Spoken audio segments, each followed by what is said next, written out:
பொங்கல் திருநாள். பொங்கல் திருநாள்னா இது ஏதோ அறுவடை திருநாள் அப்படின்னு சொல்லுவோம். அதாவது வருஷம் பூரா நாம் பாடுபட்டு அதனுடைய பலனை அனுபவிக்கிற நாள் அப்படிங்கிறது நாம் சொல்லிட்டு இருக்கிறது. இது முக்கியமாக இது ஒரு நன்றி அறிவிப்பு நாள் அப்படின்னு சொல்லுவாங்க.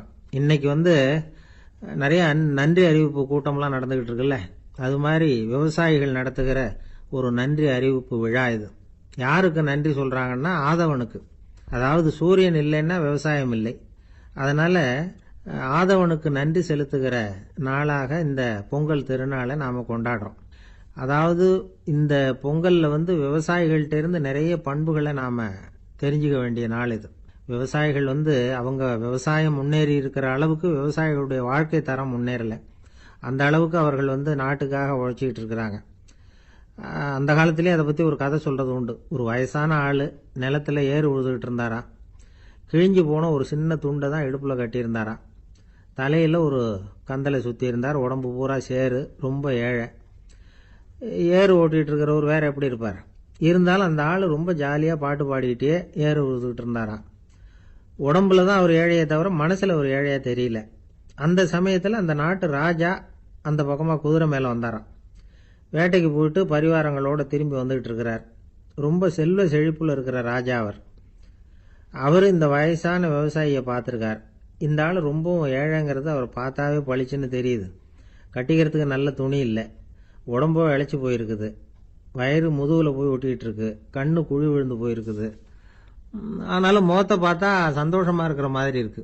இவ்வளவு உற்சாகமா பாடிக்கிட்டு இருக்கிறாரே அப்படின்னு ஆச்சரியமா நினைச்சு பார்த்தார் அந்த ராஜா. சரி, அவர்கிட்ட கொஞ்சம் பேச்சு கொடுத்து பார்க்கலாம் அப்படின்னு முடிவு பண்ணார். ஐயா பெரியவரே, இப்படி கொஞ்சம் வர முடியுமான்னாராம். பொழுது போகிறதுக்குள்ளே நான் இந்த வயல் பூரா உழவு ஓட்டி ஆகணும், அதனால் பேசுறதுக்கு நேரம் இல்லை அப்படின்னாராம் அந்த பெரியவர். என்ன அவ்வளவு அவசரமா? மீதி இருந்தால் நாளைக்கு உழுதக்கூடாதா?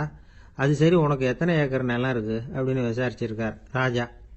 எனக்குன்னு சொந்தமாக உள்ளங்கை அளவு கூட நிலம் கிடையாது. இது எங்கள் முதலாளியோட நிலம்.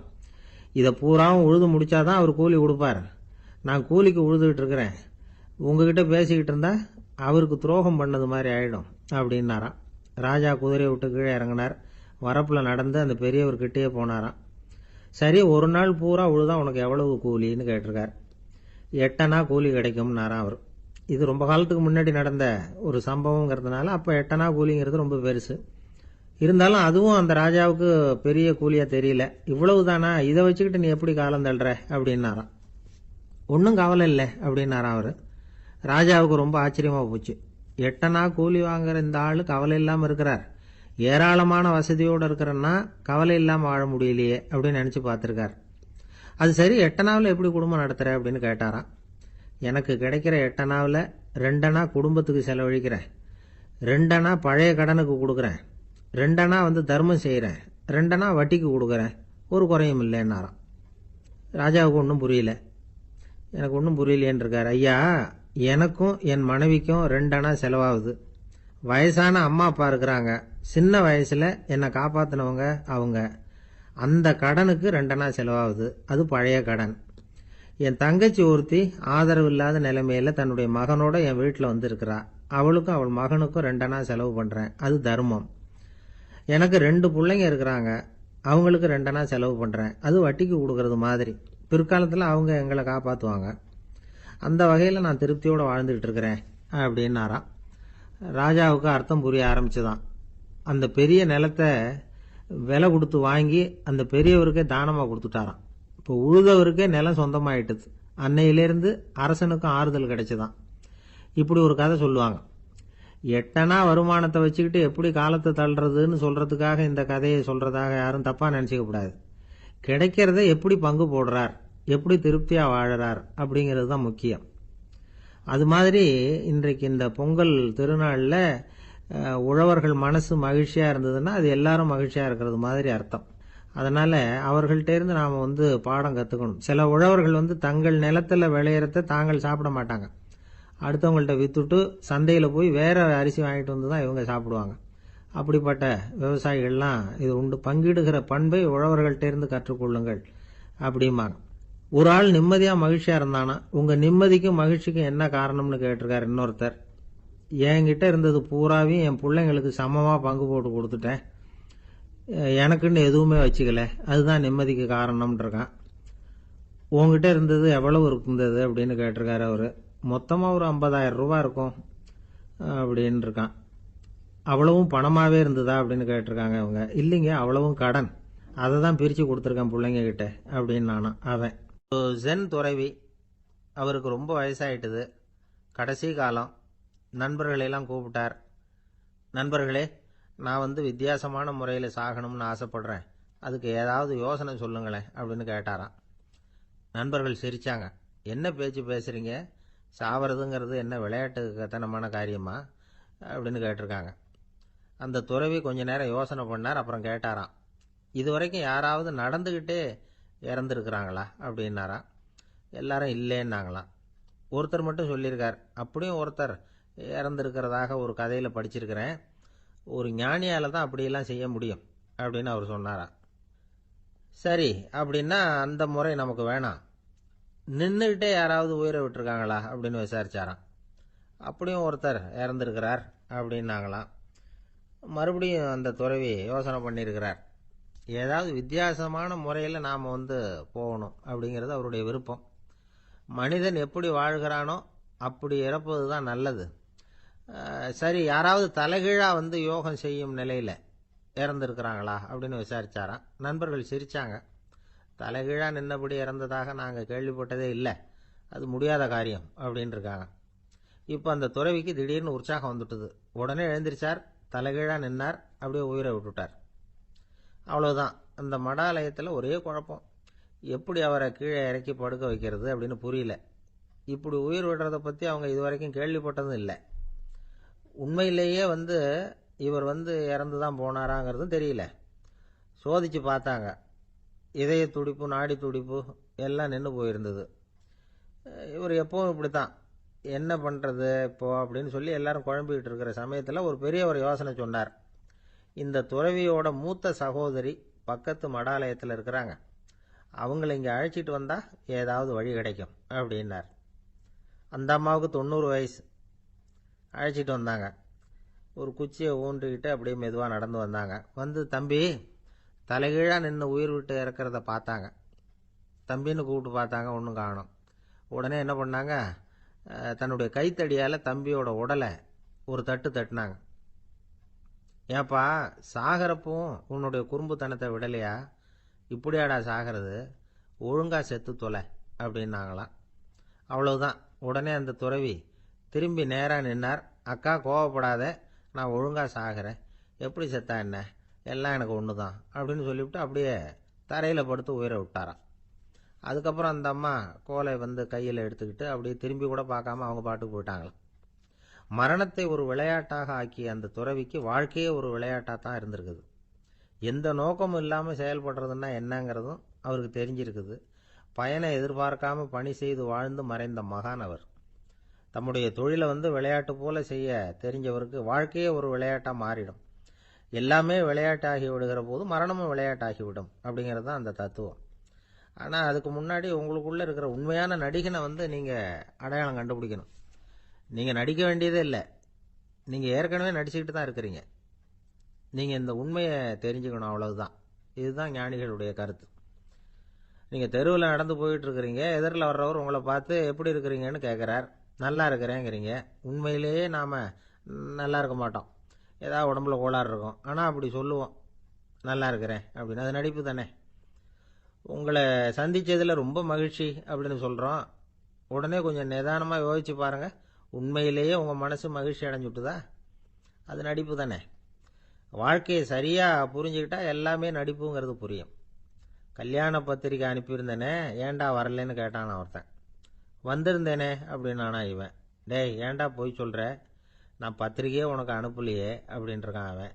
அதுக்கு இவன் சொன்னானா, பத்திரிக்கை அனுப்புனேன்னு நீ போய் சொல்கிறப்போ கல்யாணத்துக்கு வந்தேன்னு நான் போய் சொல்லக்கூடாதா அப்படின்னானா. ஒரே ஒரு ஊரில் ஒரு ராஜா இருந்தார். அவர் பேரில் மக்களுக்கு ரொம்ப மரியாதை.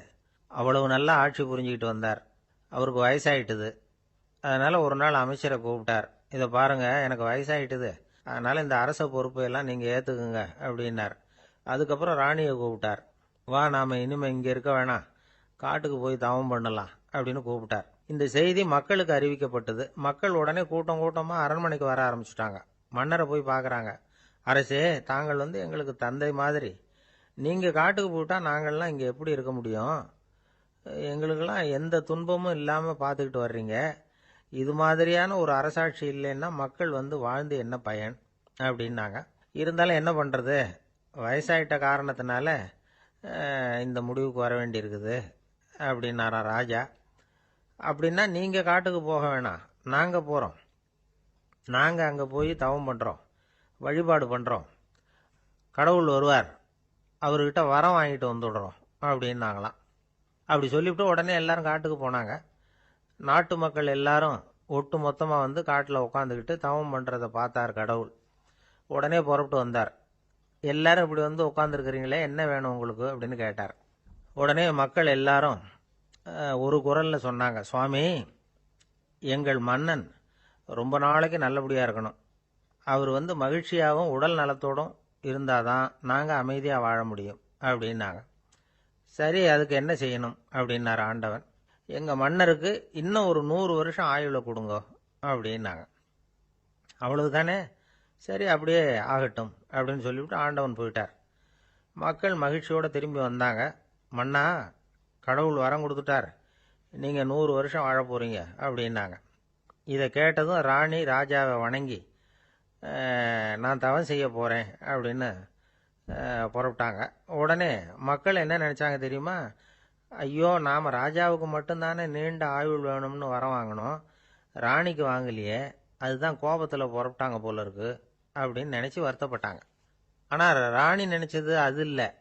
ராணி போய் தவம் பண்ணாங்க, கடவுள் காட்சி கொடுத்தார். இவங்க கேட்குறாங்க, சுவாமி, ராஜாவுக்கு மட்டும் 100 வருஷம் ஆயுள்னு வரம் கொடுத்துட்டீங்க, அப்படின்னா குடிமக்களும் 100 வருஷம் இருக்கணும். இப்படிப்பட்ட குடிமக்கள் இல்லைன்னா அப்படிப்பட்ட அரசன் இருந்து என்ன பிரயோஜனம் அப்படின்னாங்களாம்.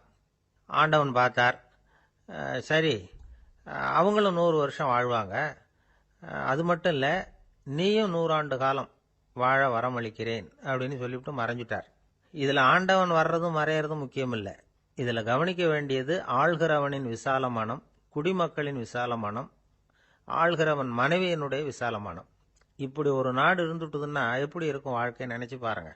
அதனால தான் பெரியவங்கள்லாம் சொல்கிறாங்க, இதய வாசல் திறந்தே இருக்கணும், இதயத்தின் கதவுகளை மூடாதீங்க அப்படின்னு சொல்லுவாங்க. என்கிட்ட ஒருத்தர் சொன்னார், என்னுடைய இதய வாசல் எப்பவும் திறந்தே தான் இருக்குதுன்னார். எதனால் அப்படி சொல்கிறீங்க அப்படின்னு கேட்டோம். டாக்டரே சொல்லிவிட்டார், என்னுடைய இதயத்தில் ஒரு ஓட்டை இருக்குது அப்படின்னு, வால்வு சரியில்லையா அப்படிங்கிறார். ஒரு ஆள் அசையாமல் கிடக்கிறார், அவர் இருக்காரா போயிட்டாராங்கிறத எப்படி முடிவு பண்ணுறோம்? அவர் மூக்குக்கு முன்னாடி புறங்கையை வச்சு பார்க்குறோம், மூச்சு வருதா இல்லையா அப்படிங்கிறத கண்டுபிடிக்கிறதுக்காக. மூச்சுங்கிறது அவ்வளவு முக்கியமான ஒரு விஷயம். சுவாசம் இல்லைன்னா எதுவுமே இல்லை. நம்ம பூமி இருக்க, அது கூட சுவாசிக்குதுங்கிறத சோவியத் விஞ்ஞானிகள் கண்டுபிடிச்சிருக்கிறாங்க. பூமிக்கு மேலே இருக்கிற மண் அடுக்கில் காற்றில் உள்ள ஆக்சிஜன் ஆக்சிகரணம் அடையுது அப்படின்னு தான் இதுவரைக்கும் எல்லாரும் நம்பிக்கிட்டு இருந்தாங்க. ஆனால் இப்போ என்ன கண்டுபிடிச்சிருக்கிறாங்கன்னா, அந்த ஆக்சிஜன் பூமிக்குள்ளே 1 கிலோமீட்டர் ஆழம் வரைக்கும் ஊடுருவி போகுதான். பூமிக்குள்ளே 2 பக்கமும் பல கிலோமீட்டர் வரைக்கும் பரவுதான். பூமிக்குள்ளே இருக்கிற நீர்நிலை அடுக்குகள் தான் நுரையீரல் செய்கிற வேலையை செய்யுதான். நம்ம உடம்புல நுரையீரல் இல்லைன்னா ஒன்றும் நடக்காது. ஒரு மரத்தை தலைகீழாக தொங்க போட்டால் எப்படி இருக்கும் அப்படி யோசிச்சு பாருங்கள். அப்படி தான் இதுவும், நுரையீரலும் அப்படி தான் இருக்கும். வலது பக்கம் ஒன்று, இடது பக்கம் ஒன்று. வலது பக்கம் நுரையீரல் கொஞ்சம் பெருசாக இருக்கும், நுட்பமான நரம்பு குழாய்கள் அதில் இருக்கும். கோடிக்கணக்கான நுண்ணிய குழாய்களை வச்சுக்கிட்டு தான் அது வேலை செய்யுது. 25 கோடி குழாய்கள் இருக்கும். அதை அப்படியே முழுசாக பிரித்து பரப்புனா ஒரு டென்னிஸ் கோர்ட்டில் பாதி பரப்பளவு இருக்குமா. நுரையீரல் நிறம் கருஞ்சிவப்பு தான். புகை அதிகமாக உள்ளே போச்சுன்னா அது கருப்பாயிடுது. காற்றுல உள்ள பிராணவாயுவை இது இழுத்து எடுத்துக்கிட்டு ரத்தத்தை சுத்தப்படுத்துகிற முக்கியமான வேலையை இது செய்யுது. அசுத்த காற்றை வெளியில் அனுப்பி வச்சுருது. ஒருத்தர் வேகமாக ஓடி வரார், அவருக்கு மூச்சு இறைக்கும். பயங்கரமாக எதையாவது பார்த்து விடுறார், உடனே மூர்ச்சி ஆகிடுவார். இது மாதிரி சமயங்களில் வேற எந்த தூண்டுதலும் இல்லாமல் நுரையீரல் தானாகவே இயங்கும். இப்படி ஒரு அவசியம் ஏற்படுறப்போ இயக்கத்தை தூண்டி விடுற முக்கியமான இணைப்பு மூளைக்கு கீழே முதுகு எலும்புக்கு மேற்பகுதியில் இருக்குது. அது உடனே சுவாசத்துக்கு அவசர உதவியை கொடுக்குது. இப்போ ஒருத்தர் பேசாமல் உட்காந்துருக்கார். இந்த சமயத்தில் அவருக்கு 1 பங்கு காற்று தேவைப்படுதுன்னு வச்சுக்கோங்க. அவர் எழுந்திரிச்சு நடக்கும் பொழுது 1.5 மடங்கு தேவைப்படும். ஓடுனார்னா 3 மடங்கு தேவைப்படும். படுத்திருக்கிறப்ப 1/2 மடங்கு தான் தேவைப்படும். இதுக்கு நிமிஷத்துக்கு 16 தடவை மூச்சு விட்டாகணும். இப்படி சாதாரணமாக உள்ளே இழுக்கிற காற்று கொஞ்சம்தான் இருந்தாலும் இது மாதிரி 8 மடங்கு காற்றை உள்ளே இழுத்து வச்சுக்கிற சாமர்த்தியம் நுரையீரலுக்கு இருக்குதான். தண்ணி, நுண்கிருமிகள், ரசாயன பொருள் இப்படி எது உள்ளே போனாலும் நுரையீரல் சமாளிச்சுக்கும். 30 வருஷமாக விடாத புகை பிடிக்கிறவர் தொடர்ந்து உள்ளே அனுப்பி வைக்கிற புகையை கூட சமாளிக்குதுன்னா பார்த்துங்களேன். உள்ளே போகிற புகை நுட்பமான சுவாச முடிச்சுகளை அழிச்சுடுது. கறி புகை அது மேலே படிஞ்சு உபயோகம் இல்லாமல் பண்ணிவிடுது. ஆனாலும் தேவைக்கு அதிகமாக 8 மடங்கு கூடுதலாக சுவாச முடிச்சுகள் நம்ம உடம்புக்குள்ளே இருக்கிறதுனால சமாளிக்க முடியுது. சமாளிக்க முடியலன்னா சில சமயம் மூச்சு திணறும். அதை ஒரு எச்சரிக்கையாக எடுத்துக்கிட்டு புகை பிடிக்கிற பழக்கத்தை விட்டுடணும். அதுதான் நல்லது. ஆனால் அப்படி யார் விடுறது? இணை பிரியாத 2 நண்பர்கள் இருந்தாங்களாம். 2 பேரும் விடாமல் சிகரெட்டு குடிக்கிறவங்க. அதில் ஒருத்தன் செத்து போட்டான். இன்னொருத்தன் அதுக்கப்புறம் 2 சிகரெட்டாக குடிக்க ஆரம்பித்தானான். ஏன் இப்படி பண்ணுறேன்னு கேட்டிருக்காங்க. நான் ஒரு சிகரெட்டு தான் குடிக்கிறேன், செத்து போன என்னுடைய ஃப்ரெண்டு இருக்கானே செத்து போனவன், அவனுக்காக இன்னொரு சிகரெட்டு குடிக்கிறேன் அப்படின்னு நானா. இது ரொம்ப ஆபத்து, விட்டுடு அப்படின்னு சொல்லியிருக்காங்க. சரின்னு ஒத்துக்கிட்டான். ஆனால் அதுக்கப்புறமும் ஒரு சிகரெட் வீதமாக குடிச்சிக்கிட்டே இருந்தான். சிகரெட்டு பழக்கத்தை நீ இன்னும் விடலையான்னு கேட்டாங்களாம். அந்த பழக்கத்தை நான் எப்போ விட்டுட்டேன், இப்போ நான் குடிக்கிறது என் ஃப்ரெண்டுக்காக அப்படின்னு நானா. இவங்கெல்லாம் எப்படி திருந்துறது? எது ரொம்பவும் கஷ்டமான காரியம் அப்படின்னு கேட்டார் ஒருத்தர். ஒருத்தருக்கு ஒருத்தர் சண்டை போடாமல் இருக்கிறது தான் ரொம்ப கஷ்டமான காரியம் அப்படின்னு தோணுது. ஒரு நாட்டுக்கும் இன்னொரு நாட்டுக்கும் சண்டை, நாட்டுக்குள்ளேயே ஒரு குரூப்புக்கும் இன்னொரு குரூப்புக்கும் சண்டை. ஏன் சண்டை போட்டுக்கிறீங்கன்னு கேட்டு பாருங்க. நாங்கள் சமாதானத்துக்காக தான் சண்டை போட்டுக்கிறோம் அப்படிம்பாங்க. வாழறதுக்காக பிறந்த மனுஷன் லட்சியத்துக்காக உயிரை விட தயார் அப்படின்னு சொல்லிட்டு இருப்பான். அப்படி உயிரை விடுறவங்கள நாமளும் பாராட்டுவோம். ஆனால் ஒன்றுமில்லாத விஷயங்களுக்கெல்லாம் சண்டை போடுறவங்களெல்லாம் அப்படிப்பட்டவங்களையும் சரி உயிரை விடுறவங்களையும் சரி என்னென்னு சொல்கிறது? யுத்தங்களாலேயும் சண்டைகளாலேயும் நாம் அடையிறது என்னங்கிறது ஒரு பக்கம் இருக்கட்டும், இழக்கிறது என்ன தெரியுமா? ஏராளமான உயிர்கள். ரத்தம் சிந்தறதுக்கு நான் தயார் அப்படின்னு மார்தட்டி சொல்லலாம். ஆனால் ரத்தம் சிந்தினா உயிர் காத்துக்கிட்டு இருக்க தயார் இல்லை. அதாவது உயிர் நமக்காக காத்துக்கிட்டு இருக்க தயார் இல்லை. இழக்கிற ரத்தத்தை ஈடுகட்டினா தான் உயிரை காப்பாற்ற முடியும். அதனால் இது சம்பந்தமாக ஆராய்ச்சி செய்கிற கட்டாயம் ஏற்பட்டு போச்சு. அதோட விளைவாக புதுசாக ஒன்றை கண்டுபிடிச்சிருக்கிறாங்க. அதுதான் செயற்கை ரத்த பொடி. இப்போ இந்த திடீர் சாம்பார் பொடி, திடீர் ரசப்பொடி, திடீர் காப்பி பொடி இப்படிலாம் சொல்கிறோம்ல, அது மாதிரி இது திடீர் ரத்த பொடி. இஸ்ரேல் ஒரு சின்ன நாடு, மக்கள் தொகை குறைச்சல், அதோட போர்கள் வேற. அதனால் காயம்பட்டவங்களை காப்பாற்றியே தீர வேண்டிய கட்டாயம். காப்பாற்றணும்னா ரத்த இழப்பை தடுக்கணும். அப்படின்னா உடனடியாக புது ரத்தம் செலுத்தி ஆகணும். திடீர்னு ரத்தம் வேணும்னா எங்கே போகிறது? அதுவும் கிடைக்கிற ரத்தம் சேர்ற குரூப்பாக இருக்கணும். ஒரு வேடிக்கை பார்த்தீங்களா, நான் வேற குரூப்பு நீ வேற குரூப்புன்னு இவன் சண்டை போடுறான். இதில் அடிபட்டவனுக்கு ரத்தம் கொடுக்க போனால் அதுலேயும் அது வேற வேற குரூப்பாக இருக்குது. அது ரத்தமும் வேற வேற குரூப்புன்னு சொல்லிகிட்டு இருக்குது. எந்த குரூப்பு ரத்தம் வேணும்? அது உடனடியாக கிடைக்கலன்னா என்ன பண்ணுறது? இப்படிப்பட்ட கஷ்டம்லாம் நமக்கு வந்துடுது. இதுக்காக தான் விஞ்ஞானிகள் இந்த ரத்த பொடியை கண்டுபிடிச்சிருக்கிறாங்க. அதாவது ஒரு ஆள் அடிபட்டு போட்டான்னு வச்சுங்களேன், அவனுக்கு ரத்தம் கிடைக்கல. உடனே என்ன பண்ணலாம்? இந்த சுத்தப்படுத்தப்பட்ட தண்ணீரை கொஞ்சம் எடுத்துக்க வேண்டியது, அதில் இந்த ரத்த பொடியை கரைக்க வேண்டியது. இப்போ இந்த செயற்கை ரத்தம் தயாராகிட்டுது. இதை அந்த ஆள் உடம்புல ஏற்றி விட்டுற வேண்டியது. இயற்கையாக நம்ம உடம்புல இருக்கிற ரத்தம் என்னென்ன வேலை செய்யுதோ அதே வேலையை இதுவும் செய்யும். அதாவது ஆக்சிஜனை உடம்புல எல்லா இடத்துக்கும் எடுத்துகிட்டு போகுது. அந்த வேலையை இந்த செயற்கை ரத்தமும் செஞ்சுடுது. ஆனால் ஒரு விஷயம், இந்த செயற்கை ரத்தம் ஒரு அவசரத்துக்கு தான் உபயோகப்படுத்தலாம், ஒரு முதல் உதவி மாதிரி. அதை அப்படியே நிரந்தரமாக விட்டுற முடியாது. பின்னாடி தேவையான குரூப்பு உண்மையான ரத்தம் கிடைச்ச உடனே அதை செலுத்திக்கணும். உண்மையான ரத்தத்தை 20லேருந்து 40 நாள் வரைக்கும் தான் பாதுகாக்க முடியும். அதுவும் குளிர்பதன பெட்டியில். அதுக்குள்ளே உபயோகப்படுத்தலைன்னா அது வீணாக போயிடும். இந்த ரத்த பொடி அப்படி இல்லை, எவ்வளோ நாள் வேணும்னாலும் அப்படியே வச்சுருக்கலாம். குளிர்பதன பெட்டியும் தேவையில்லை. ஆனால் ஒன்று, இது தண்ணியில் கலந்து செயற்கை ரத்தமாக ஆக்கிவிட்டா அதோட வலு 72 மணி நேரம் தான். அதாவது 3 நாள். அதுக்குள்ளே அந்த ஆசாமியை எங்கேயாவது ஆஸ்பத்திரிக்கு தூக்கிட்டு போய் உண்மையான ரத்தத்தை கொடுத்துடணும். சண்டையில் அடிபடுறவங்க, சாலை விபத்தில் அடிபடுறவங்க, இவங்களுக்கெல்லாம் அவசரத்துக்கு கை கொடுத்து உதவுறது இந்த செயற்கை ரத்த பொடி. அதுக்கப்புறம் நாம் கொடுக்குற ரத்தம் தான் அவங்கள காப்பாற்றணும். இன்னைக்கு ரத்தத்தை தானமாக கொடுக்க தயாராக இருக்கிற நல்ல உள்ளங்கள் ஏராளம். எவ்வளவு ஆக்சிடென்ட்டு, ஆப்ரேஷன், இதில் சம்மந்தப்பட்டவங்களை காப்பாற்றுறது நாம் தானமாக கொடுக்குற ரத்தம் தானே. ஒரு ஆக்சிடென்ட்டு, ஒரு ஸ்கூட்டர் ஒரு ஆள் மேலே மோதி விட்டுது, பார்த்து வரக்கூடாதா அப்படின்னா அந்த ஆள், நீ தான் பார்த்து நடக்கணும், ஏன்னா 20 வருஷமாக நான் அந்த ஸ்கூட்டரை ஓட்டிகிட்டு இருக்கிறேன் அப்படின்னானா இவன். இதுக்கு அவன் சொன்னானா, நீ தான் பார்த்து ஓட்டணும், ஏன்னா 40 வருஷமாக நான் இப்படி நடந்துக்கிட்டு இருக்கிறேன் அப்படின்னானா. ஒரு ஊரில் ஒரு ராஜா இருந்தார். பெரிய அரண்மனையில் தான் இருக்கிறார். எல்லா வசதியும் இருந்தது. இருந்தாலும் அவர் எல்லாரும் சொல்றது எப்படி தெரியுமா, பிச்சைக்கார ராஜா. அப்படி ஒரு பேர் அவருக்கு நிலைச்சு போச்சு. ஜனங்களும் சரி, மற்ற தேசங்களில் உள்ளவங்களும் சரி, அவர் அந்த பேர் சொல்லியே குறிப்பிடுறது வழக்கமாக போட்டுது. இது அவருக்கு ரொம்ப கவலையாக போச்சு. என்ன இது, நம்மளை தேடி வர்றவங்களுக்கெல்லாம் நாம் சோறு போடுறோம், நம்ம புகழ்ந்து பாடல் ஏற்றி கொண்டு வர்ற புலவர்களுக்கெல்லாம் அவங்க எப்படி வந்தாலும் ஒருவேளை சோறு போடணுங்கிறது உத்தரவு. இவ்வளவுலாம் செஞ்சும் நம்மளை போய் பிச்சைக்கார ராஜான்னு எல்லாரும் சொல்றாங்களே, அது ஏன், எதுக்காக இப்படி சொல்றாங்க?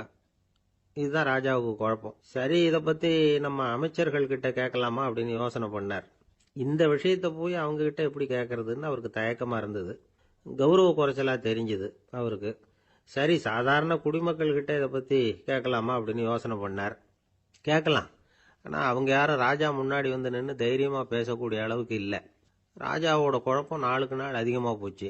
கடைசியாக அவர் ஒரு முடிவுக்கு வந்தார். அதாவது, இதை பற்றி ஒரு பிச்சைக்காரங்கிட்டே கேட்டு பார்த்துட்டா என்ன. இதுதான் அவர் பண்ண முடிவு. உடனே மாறு வேஷம் போட்டுக்கிட்டு நகர்வலம் போனார். ஒரு பிச்சைக்காரனை கண்டுபிடிச்சார். இதை பாருப்பா, நம்ம ராஜாவை எல்லாரும் பிச்சைக்கார ராஜான்னே சொல்கிறாங்களே, அதுக்கு என்ன காரணமாக இருக்கும் அப்படின்னு கேட்டார். அதுக்கு அவன் சொல்கிறான், இதுக்கான பதிலை இன்னும் ஒரு 30 நாளில் சொல்கிறேன் அப்படின்னா. உடனே இவருக்கு சந்தோஷம். உண்மையை அவங்ககிட்ட சொன்னார். நான் வேற யாரும் இல்லை, நான் தான் இந்த நாட்டு ராஜா. இப்போ நீ என் கூடவே வந்துடு, அரண்மனையிலேயே தங்கிக்கோ. 30 நாள் கழித்து எனக்கு பதில் சொல்லிவிட்டு அதுக்கப்புறமா நீ போகலாம் அப்படின்னு சொல்லி அழைச்சிட்டு வந்துட்டார். அரண்மனையில் ஒரு மூலையில் அவன் தங்கறதுக்கு இடம் கொடுத்தார். தினம் 2 வேளையும் இவனுக்கு சோறு போடுங்க அப்படின்னு உத்தரவு போட்டார். ராஜா கொடுத்த இடத்துல போய் உக்காந்துக்கிட்டான் அந்த பிச்சைக்காரன். தினமும் அந்த அரண்மனையில் நடக்கிறதையெல்லாம் கவனிச்சுக்கிட்டு வந்தான். வேளைக்கு சாப்பாடு வரும், சாப்பிட்டுக்கிட்டு இருக்கான். இப்படி 30 நாள் முடிஞ்சுது. ராஜா வந்தார். என்ன, என்னோட கேள்விக்கு பதில் என்னன்னு கண்டுபிடிச்சிட்டியான்னார். கண்டுபிடிச்சிட்டேன்னா. என்ன எல்லாரும் பிச்சைக்கார ராஜான்னு சொல்றாங்களே, அது நியாயமா படுதா உனக்குன்னு கேட்டார். நியாயமா தான் படுது, சந்தேகம் இல்லாம நீங்க பிச்சைக்கார ராஜா தான். என்னதான் நீங்க வசதியோடவும் படைபலத்தோடவும் இருந்தா கூட நீங்க எங்க வர்க்கத்தை சேர்ந்த ஆசாமி தான் அப்படின்னு அடிச்சு சொல்லிவிட்டான் அந்த ஆள். ஏனால் அப்படி சொல்றேன்னு கேட்டார் இவர். அரசே, ஒரு உண்மையை கண்டுபிடிச்சு சொல்றதா நான் உங்ககிட்ட சொன்னேன். நீங்க ராஜ பரம்பரைன்னா உடனே உங்க கழுத்துல கிடக்கிற முத்து மாலையை கழட்டி பரிசா கொடுத்துருப்பீங்க, பொன்னையும் மணியையும் கொடுத்துருப்பீங்க. ஆனா நீங்க அப்படி செய்யல. என்ன ஒரு மூலையில உட்கார வச்சு 2 வேளை சோறு போட சொன்னீங்க. உங்களை தேடி யார் வந்தாலும், யார் வந்து பாராட்டி பேசினாலும் அல்லது பிரச்சனைகளை சொன்னாலும் நீங்க செய்யற ஒரே காரியம் சோறு போடுறது தான். பிச்சைக்காரனுக்கு சோறு மட்டும்தான் உலகம். உங்க விஷயத்திலையும் நீங்க அப்படித்தான் நினைக்கிறதாக தெரியுது. நல்லா கவனிங்க. எந்த ஒரு பிரச்சனைக்கும் சோறு தான் முடிவுன்னு நினைக்கிறீங்க பாருங்க. நீங்க சந்தேகமில்லாத எங்களை சேர்ந்த ஆளுதான் அப்படின்னு விட்டான் அந்த பிச்சைக்காரன். அதுக்கப்புறம் தான் அந்த ராஜா தன்னுடைய தவறுகளை எல்லாம் தேர்த்திக்கிட்டாராம். பசின்னு வர்றவங்களுக்கு சோறு தான் போடணும், அது தப்பு இல்லை. பாராட்ட வர்றவங்களுக்கெல்லாம் சோத்தையே போட்டு அனுப்புனா இப்படிதான் பேர் வரும். எனக்கு தெரிஞ்ச ஒருத்தர் தினமும் யாராவது ஒருத்தரை தன் வீட்டுக்கு அழைச்சிட்டு போவார், சாப்பாடு போட்டு அனுப்புவார். முன்னறிவிப்பு இல்லாம திடீர்னு ஒரு விருந்தாளியோட வீட்டில் போய் இவர் நிக்கிறது வழக்கம். அந்த அம்மாவும் இவருக்காக தயார் பண்ணி வச்சிருந்ததை இவர் அழைச்சிட்டு வந்திருக்கிற விருந்தாளிக்கு போட்டுருவாங்க. விருந்தாளி சாப்பிட்டுட்டு போனதுக்கு அப்புறம் இவர் மனைவி கிட்ட உனக்கு சிரமம் வேணாம் அப்படின்னு சொல்லிவிட்டு பக்கத்துல உள்ள ஒரு ஹோட்டலுக்கு போய் காசு கொடுத்து சாப்பிட்டுட்டு வந்துருவார். பல நாள் இப்படி நடக்கும். ஒரு நாள் அவரை தனியா கூப்பிட்டுக்கிட்டு போய் ஏன் இப்படி பண்றீங்கன்னு கேட்டோம். அதுக்கு அவர் சொல்றாரு, எங்க வீட்டு சாப்பாட்டுல இருந்து தப்பிக்கிறதுக்கு எனக்கு வேற வழி எதுவும் தெரியல சார், அதனாலதான் இப்படி பண்ணிட்டு இருக்கிறேன் அப்படின்னார். ரொம்ப பரிதாபமா. என்னை விட யோக்கியம் இந்த உலகத்துல வேற யாரும் இல்லை சார் அப்படின்னார் ஒருத்தர். அவரை விட அயோக்கியன் வேற யாரும் இருக்க முடியாதுங்கிற முடிவுக்கு கேட்டவங்க வந்துட்டாங்களாம். மனுஷனுக்கு இருக்கிற ஒரு மிகப்பெரிய குறையே தன்கிட்ட இருக்கிற குறை அவனுக்கு தெரியாம போறது தான். ஆனா அடுத்தவங்க கிட்ட இருக்கிற குறை இவனுக்கு தெளிவா தெரிஞ்சிடும். ஒரு ஒட்டகம் ஒரு கொக்கை பார்த்து ஒரு கேள்வி கேட்டுதான். என்ன கேள்வி தெரியுமா? உன் கழுத்து ஏன் இப்படி வளைஞ்சு போயிருக்குது அப்படின்னு கேட்டிருக்கு. இதுக்கு உடம்பே வளைச்சல். இது போய் கொக்கை கிண்டல் பண்ணுது. இன்னைக்கு மனித சுபாவமும் கிட்டத்தட்ட இப்படித்தான் இருக்குது. இந்த உலகத்துல குறையில்லாத மனிதர்கள் யாரும் கிடையாது, நாம உள்பட. அப்படிங்கிறத முதல்ல நாம் நல்லா புரிஞ்சுக்கணும். ஒரு ஊரில் ஒரு விற்பனை நிலையம் இருந்தது. செல்ல பிராணிகளை விற்பனை செய்கிற நிலையம் அது. நாய், கிளி, பூனை இப்படி நிறைய வச்சு விற்பனை பண்ணிகிட்டு இருக்கிறாங்க. நாய்க்குட்டி விற்பனை செய்கிற பகுதியில் ஒரு சிறுவன் நின்றுக்கிட்டு இருந்தான். விற்பனை செய்கிற ஆளுகிட்ட விலை கேட்டுக்கிட்டு இருந்தான். அதோ இருக்குதே அந்த நாய்க்குட்டி என்ன விலை அப்படின்னு கேட்டானா. 1000 ரூபா அப்படின்னாரான். சரி அது வேணாம், இது என்ன விலைன்னு இருக்கான். 500 ரூபா அப்படின்னாரான். இந்த சின்ன பையன் கையில் வச்சிருந்தது வெறும் 50 ரூபா தான். அதனால் இதை விட குறைச்சலாக கிடைக்குமான்னு பார்த்துருக்கான். அந்த கடையில் ஒரு மூலையில் சரியாக கவனிக்கப்படாமல் ஒரு நாய்க்குட்டி படுத்து கிடந்தது. பாவமாக கத்திக்கிட்டு இருந்தது. அதை பார்த்ததுமே இவனுக்கு அது ரொம்ப பிடிச்சி போச்சு. உடனே அந்த கடைக்காரரை பார்த்து, அதுவும் அந்த மூலையில் படுத்து கிடக்குதே அந்த நாய்க்குட்டி என்ன விலை அப்படின்னு கேட்டிருக்கான். தம்பி, அது ஒரு கால் ஊனம், அதனால் அது உன்னோட குதித்து விளையாடவோ ஓடுறதோ அதால் முடியாத காரியம் அப்படின்ட்டுருக்கார் அவர். அது தெரிஞ்சுதாங்க கேட்குறேன், அதோட விலை என்ன அதை மட்டும் சொல்லுங்களேன் அப்படின்ட்டுருக்கான். தம்பி, இது கால் ஊனம் உள்ள ஒரு நாய். இதை போய் காசு கொடுத்து வாங்கிறதுக்கு யாராவது பிரியப்படுவாங்களா? இதை நான் உனக்கு இலவசமாகவே தர்றேன், எடுத்துகிட்டு போ அப்படின்னாரான். இதை கேட்டதும் அந்த சிறுவனுக்கு கோவம் வந்துட்டு தான். நீங்கள் ஒன்றும் சும்மா கொடுக்க வேணாம், இந்தாங்க 50 ரூபா, இதை வச்சுக்கிட்டு நாய்க்குட்டியை கொடுங்க அப்படின்ட்டுருக்கான். அவருக்கு ஒன்றும் புரியல, ஆச்சரியமாக இருந்தது. சரின்னு பணத்தை வாங்கிட்டு நாய்க்குட்டியை தூக்கி கொடுத்தார். அந்த சிறுவன் அந்த நாய்க்குட்டியை 2 கையாலையும் வாங்கினா, மார்போட பிரியமாக சேர்த்து அணைச்சிக்கிட்டான். தெருவில் இறங்கி நடக்கிறான். அப்படி நடக்கும்பொழுது தான் பார்க்குறார், கடைக்காரர் ஆச்சரியமாக அவனை பார்க்குறார். அப்போ தான் அவருக்கு ஒரு விஷயம் புரியுது. அந்த சிறுவன் தெருவில் நாய்க்குட்டியை மார்போடு அணைச்சிக்கிட்டு விந்தி விந்தி நடந்து போய்கிட்டு இருக்கிறான். ஆமாம், அவனுக்கும் ஒரு கால் ஊனம். இந்த நாய்க்குட்டியை யாருமே வாங்க மாட்டாங்கன்னு நினச்சிக்கிட்டு இருந்தார். குறையுள்ள அதுக்கும் ஒரு எஜமானன் கிடைச்சுட்டான். அதனால் ஊனம் ஒரு குறை இல்லை அப்படிங்கிற உண்மையை அந்த கடைக்காரர் புரிஞ்சுக்கிட்டாராம். நம்மால் ஒருத்தர் கொஞ்சம் வயசானவர், எழுந்திரிச்சு சரியாக நடக்க முடியாது, சாய்வு நாற்காலியிலேயே எப்பவும் உட்காந்துருப்பார். அவர் தனக்கு துணையாக ஒரு நாயை பக்கத்தில் வச்சுருந்தார். அதுவும் ரொம்ப வயசான ஒரு நாய், எழுந்திரிக்கவே சிரமப்படும், நடக்கவும் முடியாது. அவர் பக்கத்திலே இதுவும் சோர்ந்து போய் படுத்து கிடக்கும். அந்த பெரியவரை பார்க்க வந்த ஒருத்தர் கேட்டார், ஏங்க, ஒரு சின்ன பையனை உங்களுக்கு துணையாக வச்சுக்கப்படாதா? இந்த நாயை உங்களுக்கு பாதுகாப்பாக வச்சிருக்கிறீங்களே, உங்களுக்கு ஒரு ஆபத்துன்னா இது எப்படி உங்களுக்கு உதவ முடியும் அப்படின்னார்.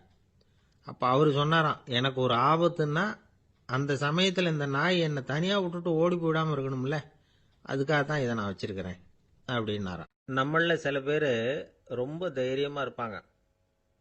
நாம் கூட சொல்கிறது உண்டு, அந்த ஆளுகிட்ட வர்றதுக்கு எமன் கூட பயப்படுவான் அப்படின்னு சொல்கிறது உண்டு. தைரியசாலிகளை நெருங்கிறதுக்கு எமன் பயப்படுவான் அப்படின்னு சொல்கிறது உண்மைதான். அது பொய் இல்லை. மன வலிமை இருக்கு பாருங்க, அது மனுஷனை காப்பாற்றும். இது மருத்துவ ரீதியான உண்மை. உடல் கோளாறுகள் மன ஆரோக்கியத்தை பாதிக்கும். மன எழுச்சி, மன போராட்டம் இதெல்லாம் உடல் இயக்கத்தில் மாறுதலை உண்டாக்குது. சில வகையான நோய்களுக்கும் மனசுக்கும் இருக்கிற சம்பந்தம் என்னங்கிறத பற்றியெல்லாம் இப்போ ஆராய்ச்சி பண்ணுறாங்க. ஆஸ்மா, மூட்டு வலி, பெருங்குடல் அழற்சி, உயர் இரத்த அழுத்தம், சோரியாசிஸுங்கிற தோல் வியாதி, வயிற்று புண்ணு, இந்த தைராய்டு நச்சுத்தன்மை, இது மாதிரி நோய்களை உண்டாக்குறதுல மனசோட பங்கு என்னங்கிறத பற்றியெல்லாம் ஆய்வு பண்ணி பார்த்துருக்குறாங்க. எதுக்கு எடுத்தாலும் சோர்ந்து போகிறது, தோண்டு போகிறது, இப்படிப்பட்ட மனவாகு, அதோட யாரும் நமக்கு உதவ முடியாது அப்படிங்கிற மனோபாவம், கைவிடப்பட்ட மனநிலைமை, இதெல்லாம் நோயோட தீவிரத்தை ரொம்ப அதிகரிக்க செய்யுதான். இவங்கெல்லாம் அந்த கைகால் வலிக்குது, உடம்பு அசதியாக இருக்குது, தூக்கம் வரல, முதுகு வலிக்குது, உடம்புல உணர்ச்சி குறையுது, கை கால் விரல்லாம் மரத்து போகுது, இப்படி ஏதாவது சொல்லிக்கிட்டு டாக்டர்களை தேடி வந்துக்கிட்டு இருப்பாங்க. நெஞ்சு வலி யாருக்கு வருது தெரியுமா? பதற்றம், போட்டி மனப்பான்மை, அளவுக்கு அதிகமான வேகம், துடிப்பு, பேராசை, எதுலேயும் கட்டுப்பாடு, நேரம் தவறாமை, அப்புறம் இதெல்லாம் உள்ள மனவாக உள்ளவங்க இருக்கிறாங்கல்ல, அவங்க பெரும்பாலும் நெஞ்சு வலிக்கு ஆளாயிடுறாங்களாம். ஃப்ரீட்மேன் அப்படிங்கிறவர் நிறைய ஆராய்ச்சியெல்லாம் பண்ணி பார்த்துட்டு இதை உறுதிப்படுத்தியிருக்கிறார். அவர் பண்ணின ஆராய்ச்சியில் என்னெல்லாம் தெரிய வந்தது தெரியுமா? பொறுப்பு அதிகம் உள்ளவங்களுக்கு கண்டிப்பாக ரத்த அழுத்தம் வரும், அதிகமாக இருக்குமா. அதே மாதிரி கண்டிப்பாக இருக்கிறாங்கல்ல, அவங்களுக்கும் ரத்த அழுத்தம் அதிகரிக்குமா. ரத்த அழுத்தம் தனக்கு அதிகமாக இருக்குங்கிறத தெரிஞ்சுக்கிட்டவங்க தலைவலி, மயக்கம், இந்த தலை சுத்தல், அசதி, இது மாதிரியான உணர்வுகளை அவங்களுக்கு வந்துடும், அது மாதிரி உணர்வு. ஆனால் உண்மை என்ன தெரியுமா? இதெல்லாம் ரத்த அழுத்தத்தினால இல்லை, ரத்த அழுத்தம் கட்டுப்பாட்டுக்குள்ள இருந்தா கூட இவங்க இப்படி நினைக்கிறாங்களாம். இதுக்கு காரணம் மனசு தான் அப்படிங்கிறார் அவர். சில பேர் எப்படி தெரியுமா, ஒருத்தர் மாரடைப்பால இறந்து போனார் அப்படின்னு கேள்விப்பட்டா போதும், இறந்து போறதுக்கு காரணம் இதயம்தான் அப்படிங்கிற பீதியால, இதய தளர்ச்சி அப்படிங்கிற மனநோயால பாதிக்கப்படுறார். இவங்கெல்லாம் அடிக்கடி தங்களுடைய இதய பகுதியை தொட்டு பார்த்துக்குவாங்க, நாடியை பிடிச்சி பார்த்துக்குவாங்க. அடிக்கடி மூச்சை உள்ளுக்கு இழுத்து வெளியில் விட்டு வலி வருதா அப்படின்னு பார்த்துக்கிட்டு இருப்பாங்க. வேற எங்கேயாவது வலிச்சா கூட நெஞ்சை வலிக்குதா அப்படின்னு பார்ப்பாங்க. நெஞ்சு வலிக்குதுன்னு கூட சில பேர் சொல்ல ஆரம்பிச்சிருவாங்க. ஆஸ்மாவுக்கும் மனசுக்கும் சம்பந்தம் உண்டு. தீர்வு காண முடியாத மன போராட்டங்கள் எல்லாத்துக்கும் அடுத்தவங்களையே சார்ந்து இருக்கிற மனநிலை, இதெல்லாம் ஆஸ்மாவினுடைய தீவிரத்தை அதிகப்படுத்திடும். பயம், இது எப்படின்னா என்ன நடக்குமோங்கிற பதற்ற நிலை, அப்புறம் இந்த பயம் இதெல்லாம் சுவாசித்தலை அதிகரிக்க செய்யுது இல்லையா.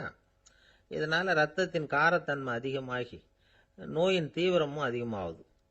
மன போராட்டம், மனக்கவலை, மன இறுக்கம் இதெல்லாம் தோல் வியாதியை தூண்டி விடுதான். இது மாதிரி இன்னும் எவ்வளவோ இருக்குது. அதனால இன்னைக்கு நமக்கு தேவை என்னன்னா மன வலிமை, மலர்ந்த முகம். இது ரெண்டும் இருந்துட்டுதுன்னா பலவிதமான நோய்கள் நம்ம கிட்ட நெருங்கி வராது. டாக்டர், என்ன நெருங்காம இருக்கிறதுக்கு நான் ஒரு காரியம் பண்றேன் அப்படின்னார் ஒருத்தர். அவர் என்ன அர்த்தத்தில் சொன்னார்னா, டாக்டர் அவரை நெருங்காம இருக்கிறதுக்கு அவர் ஒரு காரியம் பண்றாராம். நண்பர்கிட்ட சொன்னார். நண்பர் கேட்டார், அது என்ன காரியம் பண்ற அப்படின்னு கேட்டார். தினம் ஒரு ஆப்பிள் பழம் சாப்பிட்றேன்னார் அவர். ஏன்னா ஆங்கிலத்தில் ஒரு பழமொழி சொல்லுவாங்கல்ல, an apple a day keeps doctor away அப்படிம்பாங்க. ஒரு ஆப்பிள் பழம் சாப்பிட்டா டாக்டர் விலகியே இருப்பார், டாக்டர்கிட்ட போக வேண்டிய அவசியம் இருக்காது அப்படிங்கிறதுக்காக அந்த பழமொழி சொல்றது. என்னன்னா, யாருமே நெருங்காமல் இருக்கிறதுக்கு நான் ஒரு காரியம் பண்ணுறேன்னாரு இன்னொருத்தர். டாக்டர் நெருங்காமல் இருக்கிறதுக்கு ஆப்பிள் பழம் சாப்பிட்றேன்னார் அவர். என்ன யாருமே நெருங்காமல் இருக்கிறதுக்கு நான் ஒரு காரியம் பண்ணுறேன்னார் இன்னொருத்தர். அது என்னன்னு கேட்டோம். தினம் ஒரு பூண்டு சாப்பிட்றேன்னார். ஏ கார்லிக் எ டே கீப்ஸ் எவ்ரிபடி அவே அப்படின்னு அதுக்கு ஒரு புது விளக்கமும் கொடுத்தார். ஒரு ஊரில் ஒரு ராஜா இருந்தார். அவர் அடிக்கடி காட்டுக்கு வேட்டையாட போவார். சில நண்பர்களையும் கூட அழைச்சிக்கிட்டு போவார். காட்டுக்கு போனதும் ஆளுக்கு ஒரு பக்கமாக போய் வேட்டையாடுவாங்க. சாயந்தரமாக திரும்பி வருவாங்க. மறுநாள் அரண்மனையில் உட்காந்து ஒவ்வொருத்தரும் அவங்க அனுபவங்களை எல்லாம் சொல்லிக்குவாங்க. அவங்க வீரத்துக்கு தகுந்த மாதிரி பரிசை அந்த ராஜா கொடுப்பார். இது மாதிரி ஒரு தடவை எல்லாரும் வேட்டைக்கு போயிட்டு திரும்பி வந்ததும் உட்காந்து பேச ஆரம்பிச்சிருக்கிறாங்க. ஒருத்தன் சொன்னான், தன்னுடைய வீர தீர செயலை பற்றி அளக்க ஆரம்பிச்சிட்டான். ஏன்னா அதுக்கு பரிசு கிடைக்க போகுதில்ல, அதனால. அவன் என்ன சொன்னான் தெரியுமா? அரசே, நேற்றுக்கு காட்டில் என்னாச்சு தெரியுமா? எனக்கு நேராக ஒரு சிங்கம் வாயை திறந்துக்கிட்டு வந்துட்டுது. நான் பயப்படவே இல்லை. உடனே ஒரு கல்லை எடுத்து குறி பார்த்து வீசினேன். சிங்கத்து வாய்க்குள்ளே போய் அந்த கல் மாட்டிக்கிட்டுது. அவ்வளவுதான். அந்த சிங்கம் என்னை பார்த்துட்டு பயந்துட்டு ஒரே ஓட்டமாக திரும்பி ஓடி போயிட்டுது அப்படின்னா. ஆஹா பலே அப்படின்னு எல்லாரும் கை தட்டினாங்க. ரெண்டாவது ஆள் ஒருத்தன் எழுந்திரிச்சான். அவன் சொல்ல ஆரம்பித்தான், அரசே, நான் போன வழியில் 2 பெரிய மலைப்பாம்பு கிடந்தது. என்னை முழுங்கிறதுக்கு வந்தது. நான் என்ன பண்ணேன் தெரியுமா? அந்த 2 பாம்போட வாலையும் ஒன்றா சேர்த்து முடிச்சு போட்டுட்டேன். அவ்வளவுதான். அது அங்கே இழுக்க இது இங்கே இழுக்க முடிச்சு நல்லா இறுகி போட்டுது அப்படின்றான். ஆஹா அற்புதம்னு சொல்லி எல்லாரும் கை தட்டினாங்களாம். அடுத்தபடியாக 3வது ஆள் ஒருத்தன் வந்தான். அவன் சொல்ல ஆரம்பித்தான், மன்னா, நான் போன பாதையில் குறுக்க ஒரு ஆறு. அதில் இறங்கி குளித்தேன். யாரோ காலை பிடிச்சி இழுக்கிறது மாதிரி இருந்தது. திரும்பி பார்த்தா ஒரு பெரிய முதலை. நான் உடனே அப்படியே ஒரு துள்ளல் துள்ளி அது முதுகில் போய் உக்காந்துக்கிட்டேன். அதை அப்படியே கரைக்கு நீந்த வச்சேன். கரைக்கு சேர்ந்ததும் அப்படியே ஒரே துள்ளி குதிச்சு கரைக்கு வந்துட்டேன் அப்படின்றான். அவன் தன்னுடைய வீரத்தை அப்படி சொல்லியிருக்கான். அடடா எப்பேற்பட்ட வீரம் அப்படின்னு எல்லாரும் கை தட்டினாங்களாம். 4வது ஆள் எழுந்திரிச்சான். மன்னா, நான் போன இடத்துல ஒரு கரடி என்னை துரத்த ஆரம்பிச்சுட்டுது. நான் ஒரு மலை உச்சிக்கு வந்துட்டேன். அதுக்கப்புறம் ஒரு அடி எடுத்து வச்சாலும் அதில் பாதாளத்தில் விழ வேண்டியது தான். அந்த நேரம் பார்த்து ஒரு பெரிய ராட்சச கழுகு அந்த பக்கமாக பறந்து வந்தது. நான் உடனே அப்படியே உயர எழும்பி அந்த கழுகோட காலை பிடிச்சிக்கிட்டேன். அப்படியே தொங்கிக்கிட்டே வந்தேன். ஒரு நல்ல இடம் வந்ததும் தொப்புன்னு கீழே குதிச்சு நடந்து வந்துட்டேன்னா. இதுக்கும் எல்லாரும் கை தட்டுறாங்க. கடைசியாக ஒரு ஆள் எழுந்திரிச்சான். அரசே, நான் போன வழியில் ஒரு பெரிய யானை குறுக்க வந்தது. பயங்கரமாக சத்தம் போட்டுக்கிட்டே வந்தது. நான் பயந்து ஓடலை. உடனே என்ன பண்ணேன் தெரியுமா? அந்த யானையோட வாலை பிடிச்சி தூக்கினேன், தலைக்கு மேலே தூக்கி கரன்னு சுத்தினேன், வேகமாக சுற்றி வீசி எறிஞ்சேன், அவ்வளவுதான். அதே ஸ்பீடில் அந்த யானை மேலே போக ஆரம்பிச்சுட்டுது. இன்னும் கூட அது போய்கிட்டே தான் இருக்குது, கீழே விழவே இல்லைன்னா. இதை கேட்டதும் ராஜாவுக்கு கோபம் வந்துட்டுது. என்ன முட்டாள்னு நினச்சிக்கிட்டு பேசுறியா? யானையை நீ வாலை பிடிச்சி தூக்குன, அதை நான் நம்பணுமா அப்படின்னார். உடனே இவன் பணிவா பதில் சொன்னான். அரசே, ஒரு சிங்கத்து வாயில கல் மாட்டிக்கிட்டதை நம்புறீங்க, மலைப்பாம்பு வாலை பிடிச்சி முடிச்சு போட்டதை நம்புறீங்க, முதல்ல முதுகலை சவாரி பண்ணதையும் நம்புறீங்க, கழுகு காலை பிடிச்சிக்கிட்டு பறக்கிறதையும் நம்புறீங்க. அப்படி நம்புறப்ப நான் சொன்னதை மட்டும் நம்பக்கூடாதா அப்படின்னு கேட்டானான். பொய் சொன்னவங்கெல்லாம் தலையை தொங்க போட்டுக்கிட்டாங்களாம். ராஜா அவங்கள பார்த்து சொன்னாராம், நீங்கள் எல்லாரும் என்னை முட்டாளாக்கி இருக்கிறீங்க. கடைசியாக பேசின இவன் தான் எனக்கு உண்மை எது பொய் எதுங்கிறத புரிய வச்சிருக்கிறான். இவன் தான் உண்மையான தைரியசாலி அப்படின்னு சொல்லி அவனுக்கே பரிசெல்லாம் கொடுத்து பாராட்டினாராம். இப்படி ஒரு கதை. உண்மையை நிலைநாட்டுகிறவன் தான் உண்மையான வீரன் அப்படிங்கிறத இதிலிருந்து நாம் புரிஞ்சுக்கணும். இந்த காலத்துல எல்லாம் பொய் சொன்னாதான் பழைக்க முடியுங்கிறது ஒரு சில பேரோட நம்பிக்கை. ஒரு அப்பாவுக்கு தன் மகனுக்கு பொய் சொல்ல தெரியலையேங்கிற கவலை. பொய் சொன்னாதான் இந்த உலகத்தில் பிழைக்கலாம், ஆனால் இவனுக்கு அது தெரியலையே, அதனால் இவனை அழைச்சிட்டு போய் நடுக்கடலில் விட்டுட்டு வந்துடுவோம் அப்படின்னு அழைச்சிட்டு புறப்பட்டான். கடற்கரைக்கு போனான். மகனுக்கு சந்தேகம், எங்கேப்பா என்னை அழைச்சிட்டு போகிறேன்னு கேட்டிருக்கான். கடலில் மீன் பிடிக்க கற்றுக் கொடுக்க போகிறேன் உனக்கு அப்படின்னானா. நான் ஏற்கனவே மீன் பிடிச்சிட்டேனேன்னானா இவன் மகன். எங்கே அதுன்னு கேட்டிருக்கான் அப்பங்காரன். சுட்டு சாப்பிட்டுட்டேன் இருக்கான் புள்ள. அப்பங்காரன் பார்த்தான், சரி நம்ம புள்ள பொழைச்சிக்கோ அப்படின்னு சொல்லி திருப்பி அழைச்சிட்டு வந்துட்டான். ஒரு பெரிய பியானோ கலைஞர் வியன்னாவில் இருந்தார். ரொம்ப புகழ்பெற்ற இசை கலைஞர் அவர். இங்கிலாந்து மகாராணி விக்டோரியா அவருடைய சங்கீதத்தை கேட்கணும்னு ஆசைப்பட்டாங்க. அவரை அரண்மனைக்கு கூப்பிட்டாங்களாம். பியானோ வாசிக்க சொல்லி கேட்டாங்களாம். இவரும் ரொம்ப பிரமாதமாக வாய்ச்சி காட்டியிருக்கார். உடனே பாராட்டி பரிசுகள்லாம் கொடுத்து அனுப்புனாங்களாம். அந்த இசையை கேட்கறதுல அரசிக்கு ரொம்பவும் ஆர்வம் உண்டு. அதனால் அதுக்கப்புறமும் அந்த கலைஞர் அடிக்கடி அரண்மனைக்கு வர வேண்டிய அவசியம் ஏற்பட்டது. ஏன்னா அரசி கூப்பிட ஆரம்பித்தாங்க. இவர் போகணும், அங்கே இசை நிகழ்ச்சி நடத்தணும். இவர் அங்கே பாடி வாசிக்கிறது உண்டு.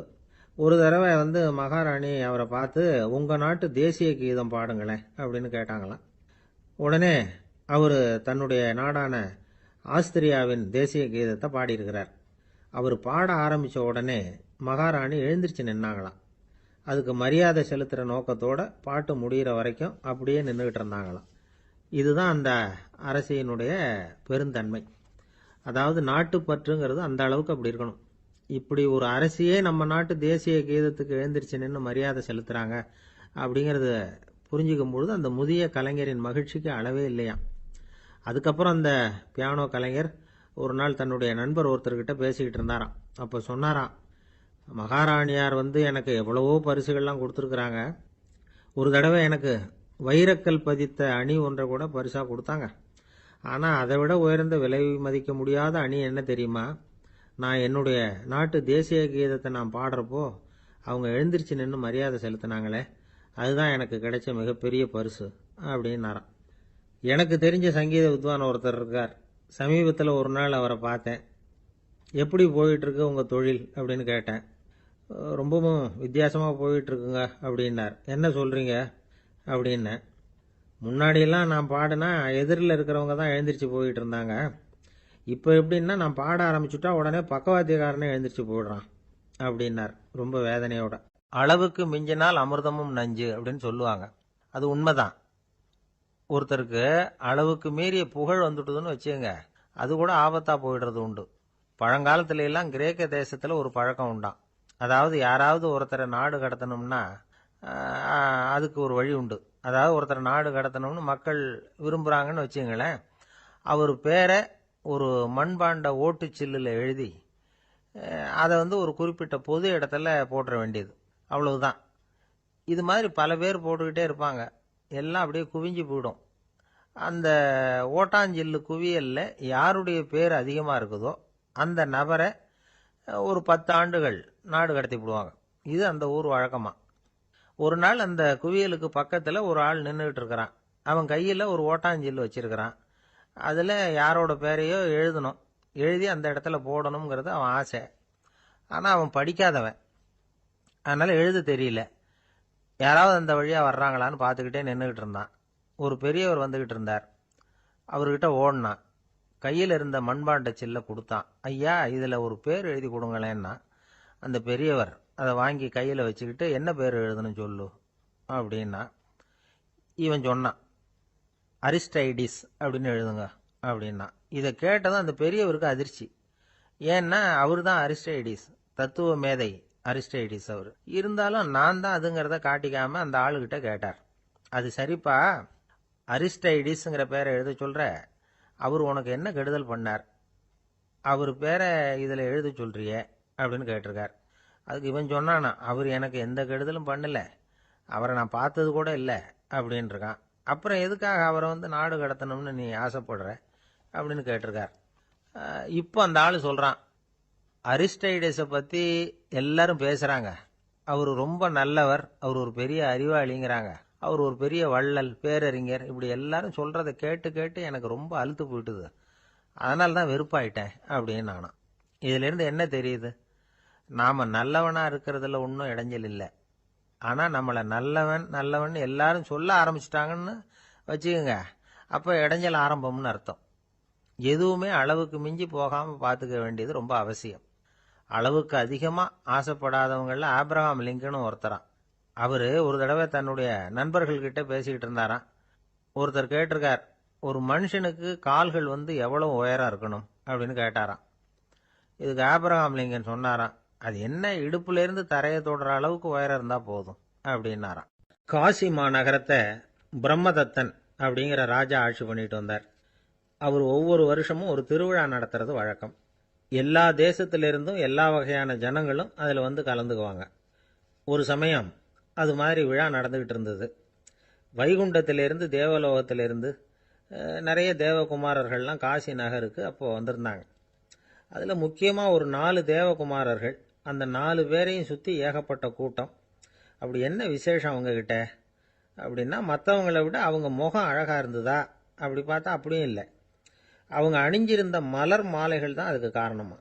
அந்த மலர்கள்லேருந்து அப்படி ஒரு அபூர்வமான நறுமணம், இதுக்கு முன்னாடி இப்படி ஒரு நறுமணத்தை அந்த ஊர் ஜனங்க அனுபவிச்சதே இல்லை. அதுதான் அந்த 4 பேரையும் சுற்றி கூட்டம். எல்லாரும் கேள்வி கேட்க ஆரம்பித்தாங்க. உடனே அந்த 4 தேவகுமாரர்களும் எல்லாருக்கும் தெரியும்படியாக வானத்தில் எழும்பி கொஞ்சம் உயரமாக நின்றுக்கிட்டாங்க. கீழே நின்றுக்கிட்டு இருந்த அரசன்லேருந்து ஆண்டி வரைக்கும் ஒருத்தர் பாக்கி இல்லாமல் ஒரே குரலில் எல்லாரும் அவங்கள பார்த்து, எங்களுக்கும் இது மாதிரி மாலையை போட்டுக்கணும்னு ஆசையாக இருக்குது, அதுக்கு நீங்கள் தான் அருள் பண்ணணும் அப்படின்னு கேட்டுக்கிட்டாங்க. மாலை போட்டுக்கிறதுனா எல்லாருக்கும் ஆசையாக தானே இருக்கும். அந்த 4 தேவகுமாரர்களில் ஒருத்தர் புத்தர் பிரான். அவர் சொன்னார், பூலோகவாசிகளே, நான் சொல்கிறத கொஞ்சம் பொறுமையாக கேளுங்க. கக்காரு அப்படிங்கிற கற்பக விருஷத்தின் மலர்களால் தொடுக்கப்பட்டது இந்த மாலை. இதுக்கு நிறைய சக்தி உண்டு, எந்த காலமும் இது வாடாது, வாசனையும் குறையாது. ஆனால் இதை அணிந்து கொள்றதுக்கு சில தகுதிகள் தேவை அப்படின்னார். என்ன தகுதி அது சொல்லுங்களேன் அப்படின்னு ஏக காலத்தில் எல்லாரும் சத்தம் போட்டாங்க. தீய இயல்புகள் உள்ளவங்க, இழிந்த சிந்தனை இழிந்த செயல் உள்ளவங்க இந்த மாலையை அணிய முடியாது அப்படின்னார். அவ்வளோதான். கூட்டத்தில் சத்தம் போட்டவங்கள்லாம் மெதுவாக அப்படி அடங்க ஆரம்பிச்சிட்டாங்க. இன்னொரு தேவகுமாரன் சொன்னார், அடுத்தவங்க பொருளை அபகரிக்காதவன், அடுத்தவங்களுக்கு கெடுதல் பண்ணக்கூடிய பொய் பேசாதவன், பேராசையினால் கெட்ட வழியில் பொருள் ஈட்ட நினைக்காதவன் இந்த மாலையை போட்டுக்கலாம் அப்படின்னார். கூட்டத்திலிருந்து யாரும் முன்னுக்கு வரல. ஒரே ஒரு ராஜகுரு மட்டும் கொஞ்சம் முன்னாடி வந்தார். பெரியவர், படித்தவர் அவர். எனக்கு தகுதி இருக்குது அந்த மாலையை போட்டுக்கிறதுக்கு அப்படின்னார். வேற ஒன்றும் இல்லை, பொய் சொல்லியாவது அந்த மாலையை வாங்கிக்குவோமே அப்படின்னு முடிவு பண்ணிட்டார் அவர். அவ்வளோதான், மாலையை வாங்கிட்டார். அடுத்த தேவகுமாரன் பேசினார். யாருக்கு திடமான அறிவும் மனமும் இருக்குதோ, யாருக்கு நல்ல காரியங்களில் அசையாத ஈடுபாடு இருக்குதோ, நல்ல அரிய பொருள்களை தனியாக தான் மட்டும் அனுபவிக்க விரும்பாதவர் யாரோ அவர் முன்னாடி இந்த மாலையை வாங்கிக்கலாம் அப்படின்னார். அந்த தகுதியும் எனக்கு இருக்குன்னார் ராஜகுரு. மாலையை வாங்கி போட்டுக்கிட்டார். இன்னொரு ராஜகுமாரன் பேச ஆரம்பித்தார். அறநெறியில் செல்வம் சேர்க்கணும், ஆடம்பர பொருள்களுக்கு அடிமையாகக்கூடாது, வெற்றி அடைஞ்சாலும் கர்வம் வரக்கூடாது, அப்படிப்பட்டவங்க இந்த மாலையை போட்டுக்கலாம்னார். துணிஞ்சு பொய் சொல்லி அதையும் வாங்கி கழுத்தில் போட்டுக்கிட்டார் இந்த ராஜகுரு. இன்னொரு ராஜகுமாரன் சொன்னார், சான்றோர்களை நிந்திக்காதவங்க, புறம் பேசாதவங்க இந்த மாலையை போட்டுக்கலாம்னார். அதையும் வாங்கி போட்டுக்கிட்டார். திருவிழா முடிஞ்சுது, எல்லாரும் திரும்பி போயிட்டாங்க. மறுநாள் ராஜகுரு 4 மாலைகளையும் போட்டுக்கிட்டு ராஜசபைக்கு வரார். வந்தவர் ரொம்ப அவஸ்தையோடு வர்றார். மாலையெல்லாம் வாடி போயிட்டுது, வாசனை எதுவும் கிடையாது. அது மட்டும் இல்லை, அவருக்கு கடுமையான தலைவலி வேற வந்துட்டுது. துடிச்சு போயிட்டார். மாலையை கழட்டவும் முடியல. ஜனங்கள்லாம் அவரை பார்த்து சிரிக்க ஆரம்பிச்சிட்டாங்க. என்னத்துக்கு ஆசைப்படணும், ஏன் இப்படி கஷ்டப்படணும் அப்படின்னு. ராஜா பார்த்தார். மறுபடியும் விழாவுக்கு ஏற்பாடு பண்ணினார். தேவகுமாரர்கள்லாம் வந்தாங்க. ராஜகுரு வந்தார். மக்கள் முன்னிலையில் அவங்க காலில் விழுந்தார், மன்னிப்பு கேட்டுக்கிட்டார். இந்த மாலையை போட்டுக்கிற தகுதி எனக்கு இல்லை. தகுதி இல்லாத ஒருத்தன் தகாத தகுதியை பொய் மூலம் பெறணும்னு ஆசைப்படுறாங்களே, அவங்களுக்கெல்லாம் என்னுடைய தண்டனை ஒரு எச்சரிக்கையாக இருக்கட்டும்னார். அதுக்கப்புறம் தேவகுமாரர்கள் அவர் கழுத்தில் இருக்கிற மாலையை கழட்டினாங்களாம். அந்த மாலைகளும் பழையபடி மனம் கொடுக்க ஆரம்பிச்சுட்டு தான். இதுலேருந்து நாம் தெரிஞ்சுக்க வேண்டியது என்னென்னா, நமக்கு தகுதி இல்லாத ஒரு கௌரவம் நம்மக்கிட்ட தானாக வந்தால் கூட அதை தவிர்த்து விடுறது தான் நல்லது. அதுதான் புத்திசாலித்தனம். ஒருத்தர் வந்தார். சார், எங்கள் இலக்கிய மன்ற விழாவுக்கு நீங்கள் தலைமை தாங்கணும்னார். உடனே இவர் சொன்னார், பேச்சாளர், சார், இலக்கியத்தை பற்றி பேசுகிற தகுதி எனக்கு இல்லையே அப்படின்னார். உடனே அவர் கூப்பிட வந்தவர் சொன்னார், அந்த தகுதி உங்களுக்கு இல்லைங்கிறது எங்களுக்கும் தெரியும் சார், அதனால தான் உங்களை தலைமை தாங்க கூப்பிடுறேன் அப்படின்னார். அது சரி, தலைமைன்னா அதுக்கு இவர் என்னதான் அர்த்தம் பண்றாருன்னு தெரியல. காஞ்சிபுரத்துல பல்லவ ராஜா ஒரு கோவில் கட்டினார், கைலாசநாதர் கோவில். அதுக்கு கும்பாபிஷேகம் பண்றதுக்கு ஒரு நாள் குறிப்பிட்டு அதுக்கு வேண்டிய ஏற்பாடுகள்லாம் பண்ணினார். முதல் காரியமா கடவுளை வேண்டிக்கிட்டார், நீங்க இந்த கும்பாபிஷேகத்துக்கு நேரில் கலந்துக்கணும்னார். கடவுள் அந்த ராஜா கனவுல வந்தார். நீ கும்பாபிஷேகம் வச்சிருக்கிற அதே நாள்ல அதே நேரத்தில் எனக்கு இன்னொரு ஊர்ல ஒரு கும்பாபிஷேகம் இருக்குது, அதுக்கு போக வேண்டியிருக்கு. அதாவது திருநின்ற ஊர்ல என்னுடைய பக்தர் ஒருத்தர், அவரும் ஒரு கோயில் கட்டி கும்பாபிஷேகம் செய்கிறார். நான் அதுக்கு போக வேண்டியிருக்கு, அதனால உன்னுடைய தேதியை நீ மாத்தி வச்சுக்கோ அப்படின்னார். கடவுள் தான் எங்கேயும் இருக்கிறவராச்சே, அவர் நினைச்சா 2 இடத்துலயும் இருந்து கோயில் கும்பாபிஷேகத்தை நடத்த முடியாதா? ஏன் அப்படி செய்யல? அது ஒரு முக்கியமான காரணத்துக்காகத்தான். திருநின்ற ஊர்ல இருந்த பூசலாருங்கிற அந்த அடியாரின் பெருமையை இந்த உலகத்துக்கு எடுத்து காட்டணுங்கிறதுக்காகத்தான் கடவுள் அந்த ராஜா கிட்ட அப்படி சொன்னார். சரி, அந்த அடியார் அப்படி என்னதான் பெருசா கோயில் கட்டி விட்டார்? ராஜா கட்டின கோயிலை விட பெருசா? அவர் கட்டினது கருங்கல்லாலேயோ மண்ணாலேயோ மரத்தாலேயோ இல்ல. அவர் கட்டின கோயில் வேற மாதிரி. அது மனசால கட்டின கோயில், மனசுக்குள்ள இருக்கிற கோவில், மனக்கோவில். அந்த அடியார் தன்னோட மனசுக்குள்ள மாசக்கணக்கா ஒவ்வொரு கல்லா சேர்த்து கட்டின கோவில். இந்த விஷயம் ராஜாவுக்கு தெரியாது. அவர் என்ன நினைச்சுட்டாரு, அது நாம கட்டின கற்கோயிலை விட ரொம்ப பெருசா இருக்கும் போல இருக்கு அப்படின்னு நினைச்சுட்டாரு. சரி, அப்பேற்பட்ட அந்த கோயிலை தரிசனம் பண்ணிவிட்டு வருவோம் அப்படின்னு நினைச்சு ராஜா திருநின்ற ஊருக்கு போறார். அங்க போய் பார்த்தா கோயிலையும் காணும், ஒன்னையும் காணும். கடைசியில பூசலார் கட்டின மனக்கோவில் தான் அதுங்கிறத அவர் புரிஞ்சுக்கிறார். உடனே அந்த அடியாரின் காலில் விழுந்து வணங்குறார். அவரோ, இது மனசால முயன்ற கோவில், இதுக்கு இத்தனை பெருமையா அப்படின்னு ஆச்சரியப்படுறார். இதுல ஆச்சரியப்படுறதுக்கு ஒண்ணும் இல்ல. ஆண்டவன் விரும்புறது அகபக்தியை தவிர புற தோற்றங்களே அல்ல. இதை நாம புரிஞ்சுக்கிட்டோம்னா நமக்குள்ள எந்த வேறுபாடுகளும் வர்றதுக்கு வழியே இல்லை. இன்னொரு ராஜா இருந்தார். அவரு ஆண்டவனுக்கு படைக்கிறதுக்காக ஒரு தார் நல்ல செவ்வாழை பழமா எடுத்துக்கிட்டு போகணும்னு நினைச்சார். அதனால முத நாளே அதை வாங்கிட்டு வர சொன்னார் வேலைக்காரங்கிட்ட. வேலைக்காரன் போனா, கடத்தெருவில் ஒரு தார் பழம் வாங்கினா. வர்ற வழியில அவன் குடிசை, அப்படியே எட்டி பார்த்துட்டு போவோமேன்னு நினைச்சான். போனான். அங்க இவனோட குழந்தை பாவம் பசியால கத்திக்கிட்டு இருக்கு. இவன் பார்த்தான், இவ்வளவு பெரிய தாரில் ஒரு 2 பழம் எடுத்தா தெரியவா போகுது அப்படின்னு நினைச்சு ஒரு 2 பழத்தை பிச்சு அந்த குழந்தைகிட்ட கொடுத்தான். அது அதை வாங்கி வயிறார சாப்பிட்டுது, பசி அடங்குச்சு, விளையாட போயிட்டுது. இவன் அதுக்கப்புறம் வாழைப்பழத்தை எடுத்துக்கிட்டு அரண்மனைக்கு வந்தான். 2 பழம் பிச்சிருக்கிறது ராஜாவுக்கு தெரிஞ்சு போச்சு. இவன் உண்மையை சொல்லிவிட்டான். உடனே ராஜா, கடவுளுக்கு படைக்க வேண்டிய பொருளை குழந்தை எச்சில் பண்ண விட்டுருக்கியே அப்படின்னு சொல்லி அவனை கட்டி வச்சு சாட்டையால் அடிச்சார் பாவம். மறுநாள் பழத்தை கோயிலுக்கு எடுத்துட்டு போனார். கடவுள் முன்னாடி வச்சார். கடவுள் கண்ணை திறந்து பார்த்தார், பழம்லாம் அழுகி இருக்குது. என்ன இது அழுகி போன பழம் அப்படின்னார். ராஜா முழிச்சார். நல்லா தானே இருந்தது அப்படின்னு நினைச்சார். அப்போ கடவுள் அந்த ராஜா கிட்ட சொன்னாராம், இத பாருப்பா, இந்த தாரில் 2 பழம் தான் நல்ல பழம், அந்த 2 பழங்களையும் நேத்திக்கே நான் சாப்பிட்டுட்டேன் அப்படின்னாராம். அப்பதான் ராஜாவுக்கு புரிஞ்சுது, ஏழை குழந்தையின் பசியை தீர்க்கறதுக்காக உதவுன அந்த 2 பழம்தான் இறைவன் சாப்பிட்ட பழம்னு. இறைவன் இருக்கிற இடம் எது? இதுதான். ஒருத்தரை பார்த்து உன்னுடைய நண்பர்கள் யார் அப்படின்னு ஒரு கேள்வி கேட்டு பாருங்க. கொஞ்சம் யோசிச்சு யோசிச்சு பதில் சொல்லுவாங்க. அவங்க கிட்டயே உன்னுடைய எதிரிகள் யார் அப்படின்னு கேளுங்க, கடகடன்னு ஒப்பிச்சிருவாங்க. நம்ம மனசு இருக்க அது எப்படின்னா, நம்ம நண்பர்களை விட எதிரிகளை அது நல்லா ஞாபகத்தில் வச்சுக்கும். இது ஒரு ஆச்சரியமான உண்மை. உங்களால நண்பர்களை மறந்துட முடியும், ஆனா எதிரிகளை மறந்துட முடியாது. இது ஒரு வேடிக்கையான நிலைமை தான். அழகான தருணங்களை நாம ஏன் மறந்துடுறோம்? இது இயற்கை. ஏன்னா நம்ம மனசு மலர்களை கவனிக்கிறது இல்ல, அதுல இருக்கிற முள்ளை தான் கவனிக்குது. தன்னை காயப்படுத்துகிற எதையும் அது உடனே கண்டுகொள்ளுது. ஒரு தெளிந்த சிந்தனை உடைய மனசு மிக அழகாக உள்ள எல்லாத்தையும் கவனிக்கும். அது நன்றியுடன் உணரக்கூடிய எல்லாத்தையும் பார்த்து குறிச்சிக்கும். இப்படிப்பட்டவங்க வாழ்க்கை இயல்பாகவே நல்லா அமையும். அது ரொம்ப அபூர்வம். மனசுல உள்ள ஒரு சிறிய அமைப்பை மாற்றுவதை பொறுத்து தான் இந்த விஷயம் அப்படிங்கிறார் ஓஷோ. ஒரு யூத கோவில் இருந்துதான். அது யூதர்களின் மடமாவும் இருந்தது. அங்க ஒரு தலைமை குரு, அவர் ரொம்ப கண்டிப்பானவர்.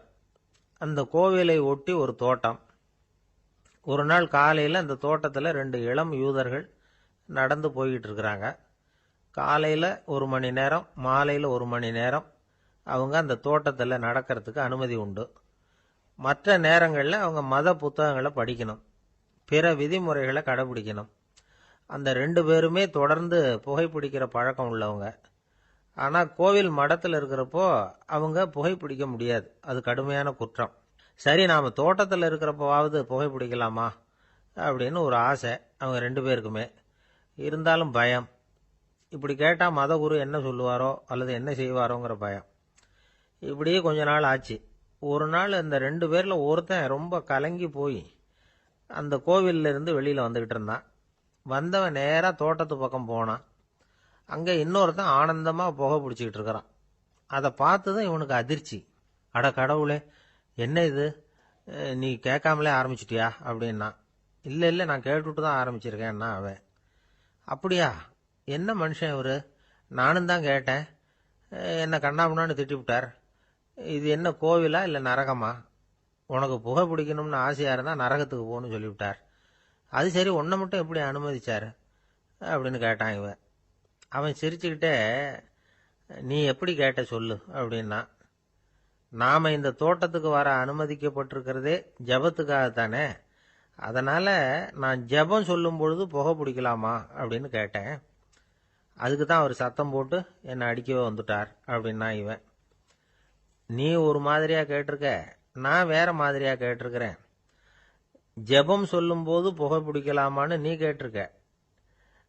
ஐயா, புகை பிடிக்கும் பொழுது ஜபிக்கலாமா அப்படின்னு நான் கேட்டேன். அதில் தப்பு ஒன்றும் இல்லை அப்படின்னு பதில் சொல்லிட்டார் அப்படின்னா. ஒரு சிறிய மாற்றம்தான் அது மிகப்பெரிய மாறுதலை ஏற்படுத்தி விட்டது. மனசு நல்ல விதமாக சிந்திக்க ஆரம்பிச்சுட்டுதுன்னா மகிழ்ச்சிக்கு பஞ்சம் இல்லை. ஒரு கஞ்சன் ஆற்றுல விழுந்துட்டான். வெள்ளத்தில் தத்தளிச்சுக்கிட்டு இருக்கிறான். கரையில் நின்ன ஒருத்தர், உன் கையை கொண்டா இப்படி பிடிச்சி இழுத்து கரையில் சேர்த்து விடுறேன்னார். எதையும் கொடுத்து பழக்கம் இல்லாத அவன் கையையும் கொடுக்க மாட்டேன்னுட்டான். இவர் பார்த்தார். உன் கையை கொடுன்னு சொல்றதுக்கு பதிலாக நான் என் கையை கொடுக்குறேன் பிடிச்சிக்கோ அப்படின்னார். அவன் கப்புன்னு பிடிச்சிக்கிட்டான், இழுத்து கரையில் போட்டார். ஒரு காலத்தில் பிரஷ்யா அப்படின்னு ஒரு தேசம் இருந்தது. இப்போ ஜெர்மனி இருக்குல்ல, இதோட பெரும்பகுதி ஒரு காலத்தில் பிரஷ்யாங்கிற பேரில் இருந்தது. அப்போ அதுக்கு அரசராக இருந்தவர் மகா ஃப்ரெடரிக், அதாவது ஃப்ரெடரிக் தி கிரேட் அப்படின்னு சொல்லுவாங்க. அந்த ராஜாவுக்கு ஒரு சந்தேகம். நாம் பல வகையான வரிகளை விதித்து வசூல் பண்ணுறோம், அப்படி பண்ணி வருமானம் குறைஞ்சிக்கிட்டே போகுதே, இதுக்கு என்ன காரணமாக இருக்கும்? இதுதான் அவருக்கு ஏற்பட்ட சந்தேகம். ஒரு சமயம் அந்த அரசர் தம்முடைய அமைச்சர்களையும் பிரபுக்களையும் தளபதிகளையும் கூப்பிட்டு ஒரு விருந்து வச்சார். விருந்து முடிஞ்சதும் அவங்கள பார்த்து இந்த சந்தேகத்தை கேட்டார். வரிகள் அதிகமாக விதித்து வருமானம் குறையறதுக்கு என்ன காரணம் அப்படின்னு கேட்டார். பல பேருக்கு இதுக்கு சரியாக பதில் சொல்ல தெரியல. அனுபவசாலியான ஒரு தளபதி எழுந்திருச்சார். அரசே, அது எப்படிங்கிறத இப்போ உங்களுக்கு காட்டுறேன்னார். உடனே ஒரு பெரிய பனிக்கட்டி ஒன்றை தன்னுடைய கையில் எடுத்தார். அதை அப்படியும் எப்படியும் திருப்பி பார்த்தார். அப்புறம் அடுத்தவர்கிட்ட கொடுத்தார். அவர் அதை அப்படியும் இப்படியும் திருப்பி பார்த்துட்டு அடுத்தபடியாக இருந்தவர்கிட்ட கொடுத்தார். இப்படியே இதை ஒவ்வொருத்தராக பார்த்துட்டு ஒவ்வொரு கையாக மாறி கடைசியில் மன்னர் கைக்கு போய் சேர்ந்தது. மன்னர் கைக்கு அந்த பனிக்கட்டி போய் சேர்ந்தப்போ அது கொஞ்சம் கொஞ்சமா உருகி ஒரு பட்டாணி கடலை சைஸுக்கு ஆயிட்டுது. மன்னர் யோசனை பண்ணார், வரி அதிகமா போட்டாலும் வந்து சேர்றது குறைவா இருக்கிறதுக்கு என்ன காரணம் அப்படிங்கிறது அவருக்கு புரிஞ்சு போச்சு. காலம்தான் மாறிட்டு இருக்கே தவிர இந்த கையூட்டு வாங்குற பழக்கம் மாறினதாக தெரியல. இன்னொரு ராஜா இருந்தார். அவர் தன்னுடைய ராஜாங்கத்துல லஞ்ச ஊழலே சுத்தமா இருக்கக்கூடாது அப்படின்னு நினைச்சார். அவர்கிட்ட பல்வேறு துறைகளுக்கும் பொறுப்பா இருந்த பல பேரும் ரொம்ப சுத்தமாகவும் நேர்மையாகவும் இருந்தாங்க. ஒரே ஒருத்தர் மட்டும் எல்லார்கிட்டையும் லஞ்சம் வாங்கிட்டே இருந்தார். அவரை வேற வேற துறைகளுக்கு மாத்தி பார்த்தாரு. அந்த ராஜா என்னென்னமோ பண்ணி பார்க்கறாரு. எந்த வேலையை கொடுத்தாலும் அதுலேயும் லஞ்சம் வாங்கறதுக்கு ஒரு வழியை உண்டு பண்ணிக்குவார் அந்த ஆள். ராஜாவுக்கு இது ஒரு பெரிய தலைவலியா போட்டுது. இவர் என்ன பண்றது, இவருக்கு என்ன வேலையை கொடுக்கறது, கொஞ்சம் கூட லஞ்சம் வாங்கறதுக்கு சான்ஸே இல்லாத ஒரு வேலையை கொடுக்கணும் அப்படின்னு திட்டம் போட்டார். ஒரு நாள் அவருக்கு அந்த உத்தரவும் போட்டுட்டார். அதாவது அவருக்கு என்ன வேலைன்னா, கடற்கரையில தான் அவருக்கு ஆபீஸ். அங்கேயே இருந்துக்க வேண்டியது. தினமும் எத்தனை கடல் அலை கரையில வந்து மோதுது அப்படிங்கிறத கணக்கெடுத்து ராஜாவுக்கு தெரிவிக்க வேண்டியது. இதுதான் அவருக்கு வேலை. பேசாம அலையை எண்ணிட்டு உட்காந்துருக்கிட்டோம், அப்போவாவது அவர் லஞ்சம் வாங்குற சந்தர்ப்பம் இல்லாமல் போயிடும் அவருக்கு அப்படின்னு நினைச்சார் ராஜா. இந்த ஆளு கடற்கரைக்கு போய் டியூட்டியில ஜாயின் பண்ணிட்டார். ஒரே மாசத்துல அங்க சொந்தமா ஒரு பிரம்மாண்டமான மாளிகை கட்டி விட்டாரு. ராஜாவுக்கு இது பெரிய ஆச்சரியமா போச்சு. அலைய என்ற வேலையில அந்த ஆள் எப்படி பணம் சம்பாதிச்சார் அப்படின்னு விசாரிச்சு பார்த்தார் அக்கம் பக்கத்துல. அந்த ஆள் என்ன பண்ணிருக்கிறாருன்னா, கடற்கரையில போய் பொறுப்பை ஏத்துக்கிட்ட உடனே அங்க இருந்த மீனவர்கள் கிட்ட எல்லாம் இந்த கரையில வந்து ஒரு நாள்ல வந்து மோதுற அலைகள் எத்தனை அப்படின்னு கேட்டிருக்காரு. அது எப்படிங்க தெரியும் இருக்காங்க அவங்க. தினமும் அந்த எண்ணிக்கை தெரியணும். நம்ம ராஜாவுக்கு தினமும் அறிக்கை அனுப்பணும், டெய்லி ரிப்போர்ட்டு. தவறுனா நீங்க இந்த கடல்ல போய் மீன் பிடிக்கிறதுக்கு ராஜாவோட அனுமதி கிடைக்காது அப்படின்னு இருக்காரு. உடனே மீனவர்களும் பயந்து போட்டாங்க. கடலுக்கு போறதுக்கு அனுமதி இல்லைன்னா பட்டினி கிடக்கிறது மாதிரி ஆயிடுமே. மெதுவா அந்த ஆளுகிட்ட போனாங்க. காதோட காதா சொன்னாங்க, ஐயா, எங்களால வந்து கடல் அலைய வந்து எண்ண முடியாது. தினமும் எங்களால முடிஞ்சதை உங்களுக்கு பணமா கொடுத்துட்றோம். நீங்க தான் ராஜா கிட்ட சிபாரிசு பண்ணி நாங்க தொடர்ந்து மீன் பிடிக்கிறதுக்கு அனுமதி வாங்கி கொடுக்கணும் அப்படின்னு வேண்டிக்கிட்டாங்க. பணம் தினமும் வந்து சேர ஆரம்பிச்சுட்டுது. பதவியில மற்ற பதவியோட இந்த பதவி எவ்வளவோ மேல் அப்படின்னு நினைச்சுட்டான் அந்த ஆள். அது மட்டும் இல்ல, தயவு பண்ணி என்னை இந்த இடத்த விட்டு மாத்தி விடாதீங்க சார் அப்படின்னு வேற கேட்க ஆரம்பிச்சுட்டானா. எனக்கு இது மட்டும்தான் சார் தெரியும், இதை தவிர வேற எதுவும் தெரியாது அப்படின்னு சொல்லிக்கிட்டே காலம் தள்ளுறவங்க ரொம்ப பேர். அவங்க எல்லாம் கஷ்டப்பட வேண்டியிருக்கும். ஒருத்தர் தன்னுடைய தொழில ரொம்ப கெட்டிக்காரரா இருக்கலாம்.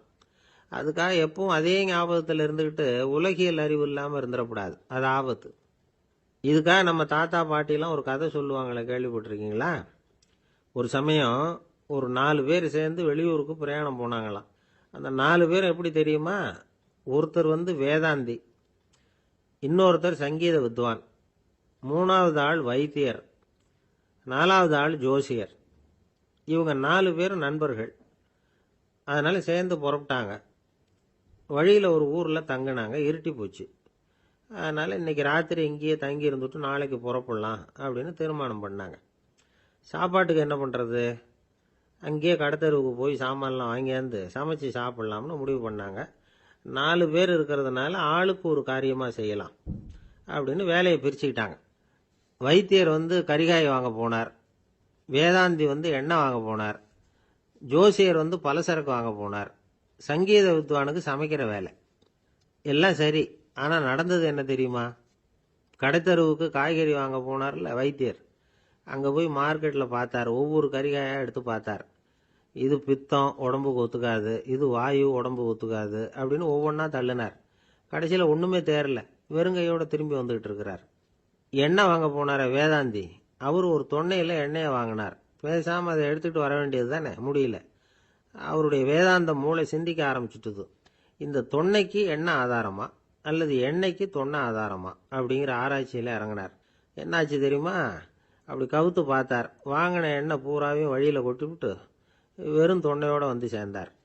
பலசரக்கு வாங்க போனார ஜோசியர், அவர் ஒரு வழியில பார்த்தாரு. வழியில வந்தவங்களெல்லாம் அங்கங்க ஒரு மரத்தடியில் உட்கார வச்சு அவங்களுக்கெல்லாம் ஆர்வம் சொல்ல ஆரம்பிச்சிட்டார். அப்படி ஒவ்வொருத்தரா சொல்லி முடிச்சுட்டு கடத்தருக்கு போய் சேர்ந்தாரு. இவர் அங்க போய் சேர்றதுக்குள்ள ரொம்ப நேரம் ஆயிட்டுது. கடையெல்லாம் பூட்டிவிட்டு போயிட்டாங்க. என்ன செய்யறது? அவரும் வெறுங்கையோட திரும்பி வந்து சேர்ந்தார். சரி, இவங்க கதை தான் இப்படி ஆச்சு. அங்க சமைக்கிறதுக்காக உட்கார்ந்துருந்தாரு சங்கீத வித்வான், அவரு கதை என்னாச்சு தெரியுமா? அங்கே அவர் அடுப்பை பற்ற வச்சு ஒலையை கொதிக்க வச்சார். அதாவது ஒரு பானையில் தண்ணியை ஊற்றி அடுப்பில் வச்சார். அது கொதிக்க ஆரம்பிச்சுது. தண்ணி கொதிக்கிற சத்தம் இருக்குதுல்ல, அது இவருக்கு தாளம் போடுறது மாதிரி இருந்தது.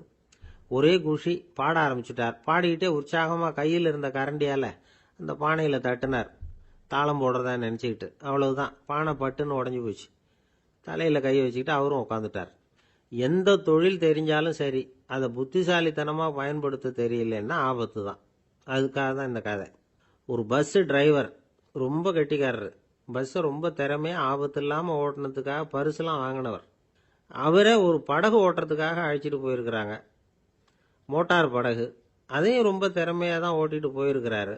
நடுக்கடலில் போனதும் படகு நின்று போச்சு. மோட்டாரில் ஏதோ கோளாறு. என்ன செய்யலாம் அப்படின்னு அந்த டிரைவரை கேட்டிருக்கிறாங்க படகுல இருந்தவங்கெல்லாம்.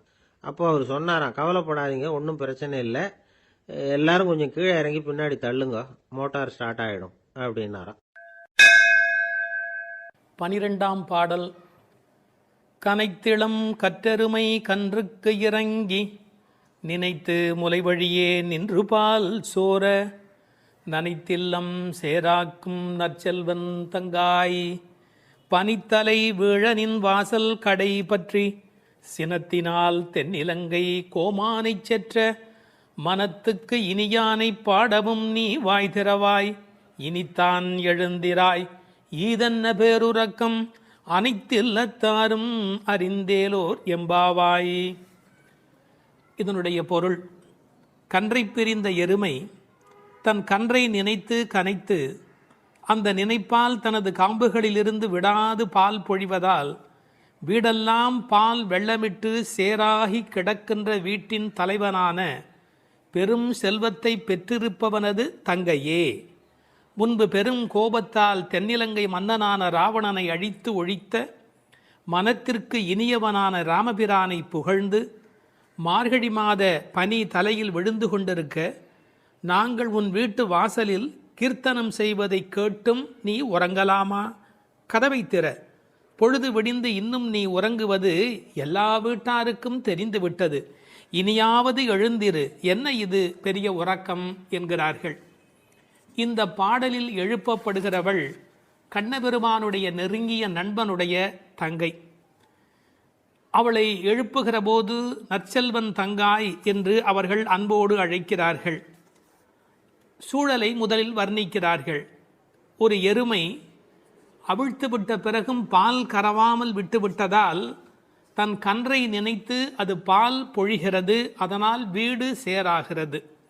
கனைத்திளம் கற்று எருமை கன்றுக்கு இறங்கி நினைத்து முலைவழியே நின்று பால் சோர என்று பாடலிலே வருகிறது. பக்தி இலக்கியங்களுடைய அடிப்படை நாதமே அன்புதான் பிரமாதம். உண்மையிலேயே வாழ்க்கை ஒரு அறிவுபூர்வமான ஏற்பாடு அல்ல, அது அன்பு பூர்வமான ஒரு ஏற்பாடு. ஒரு எருமையே இப்படி இருக்குமானால் இறைமை என்ற இறை தத்துவத்தில் ஈடுபட்டவர்கள் எவ்வளவு இரக்கத்தோடு இருக்க வேண்டிய கடமை உடையவர்கள். எருமை மாடு கன்றுக்கு இறங்கி பால் சொரிவதை கவிச்சக்கரவர்த்தி கம்பன் பாடிக்காட்டி இருக்கிறார். எருமைகள் பால் பொழிய அன்னக்குஞ்சுகள் அந்த பாலை அருந்தி மகிழ்ந்தன என்று ஒரு கற்பனையிலே பாடுகிறார்.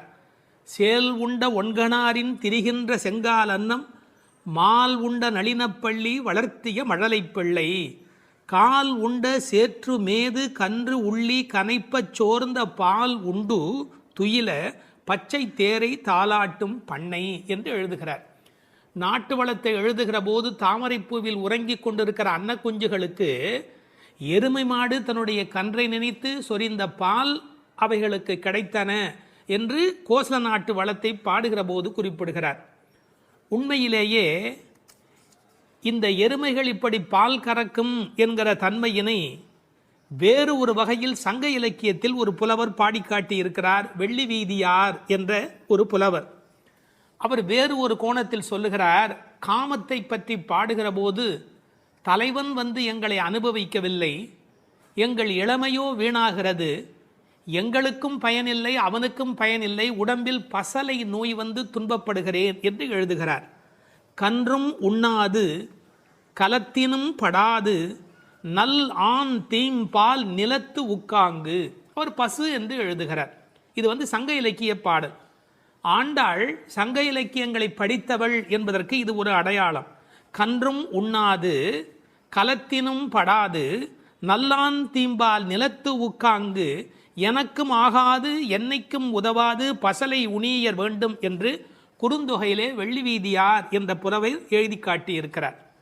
இன்னொரு கோணத்திலே பார்க்கிற போது வியாக்கியானம் பண்ணினவர்கள் எருமை மாடு கன்றை நினைத்து படுகிற பாட்டை சொல்லிவிட்டு எருமைகள் கரவாவிட்டால் படும் பாடு இந்த பெண்கள் கோபியர் சொல்லுகிறார்களா என்ன, அனைவரும் எருமைப்படுகிற பாட்டை நாங்கள் அல்லவா உன்னாலே படுகிறோம் என்று கண்ணனுக்கு புரிய வைக்கிறார்களாம். எனவே கனைத்திளம் கற்றெருமை கன்றுக்கு இறங்கி நினைத்து முளைவழியே நின்று பால் சோர. சென்ற பாடலிலே பால் கறப்பதை பற்றிய குறிப்பு வந்தது. கற்றுக்கறவை கணங்கள் பல கறந்து என்று வரும். இந்த பாடலிலே பால் கறவாமை பற்றிய குறிப்பு வந்தது. அப்படியானால் எது உண்மை? இப்படி எடுத்துக்கொள்ள வேணும். பக்தி யோகத்தில் ஈடுபட்டிருக்கிற தன்மையினை இந்த பாடலும், கர்மயோகத்தில் ஈடுபட்டிருக்கிறவர்களை பற்றிய குறிப்பை அந்த பாடலிலும் ஆண்டாள் குறிப்பிடுகிறாள் என்று பொருள் கொள்ள வேண்டும். நற்செல்வன் தங்காய், சிறந்த செல்வமுடையவனுடைய தங்கையே. அவன் எப்படி நற்செல்வனாக இருக்கிறான்? கண்ணனுடைய மிக நெருங்கிய நண்பன் ஒருவன். அதை ஆழ்வார் பாடுகிற போது சொல்லுகிறார் பெரியாழ்வார் திருமொழியிலே, சுரிகையும் தெரிவில்லும் செண்டுகோலும் மேலாடையும் தோழன்மார் கொண்டு ஓட ஒரு கையால் ஒருவன் தன் தோளை ஊன்றி. கண்ணன் எப்போதும் யாராவது ஒருத்தனுடைய தோளை அணைத்தபடி இருக்கிறானாம். அப்படி ஒரு கையால் ஒருவன் தன் தோளை ஊன்றி.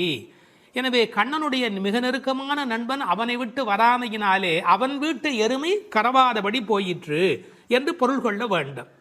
தமிழிலே மாடு என்பதே செல்வத்தை குறிப்பது. எனவே அந்த மாட்டின் பெருஞ்செல்வம் உடையதால் நற்செல்வன் தங்காய் என்று பொருள் செய்தார்கள். தத்துவார்த்தமாக பொருள் செய்தவர்கள் ஆண்டாளுக்கு சகோதரராக எம்பெருமானாரை சொல்லுகிற மரபு வழி சிந்தனையினை கொண்டு வருகிறார்கள். பெரியாழ்வார் பெற்றெடுத்த பெண் பிள்ளை வாழியே, பெரும் புதூர் மா முனிக்கு பின்னானாய் வாழியே என்று ராமானுஜருக்கு தங்கையாக ஆண்டாள் பேசப்படுகிறாளே. கோயில் அண்ணா வாரும் என்று ஆண்டாள் அழைத்தாளே, அந்த இங்கு நினைவூட்டி நற்செல்வன் தங்காய் என்று ஆண்டாளையே குறிப்பிடுகிறார்கள். அது மட்டுமல்ல, கைங்கரிய லக்ஷ்மி அதுதானே செல்வம். இந்த உலகத்தில் பகவானுக்கு செய்கிற சேவையே பெரிய செல்வம் என்று வேறு ஒரு கோணத்திலும் இதற்கு உரை எழுதுவார்கள். இந்த பெண்கள் இப்போது பேசுகிறார்கள், அம்மா உன் வீட்டு வாசலிலே மார்கழி பனி தலையிலே வந்து விழுகிறது. நாங்கள் எதை பிடித்து கொண்டு நிற்கிறோம் தெரியுமா? உன் வீடு சேராகி கிடக்கிறது. எருமை பால் ஓட ஓட கீழே கால் வைக்க முடியவில்லை, சேராகி இருக்கிறது.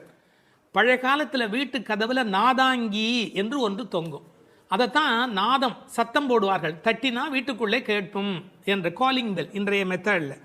அந்த நின் வாசல் கடையை பற்றி நாங்கள் நாதாங்கியை பற்றி கொண்டு நிற்கிறோம். அதுக்கு உரை எழுதும் போது சொன்னார்கள், மேலே பனி வெள்ளம் மனத்தே பால் வெள்ளம், தரையிலோ மேலே பனி வெள்ளம் மனத்தே மால் வெள்ளம். மால்னா திருமால்.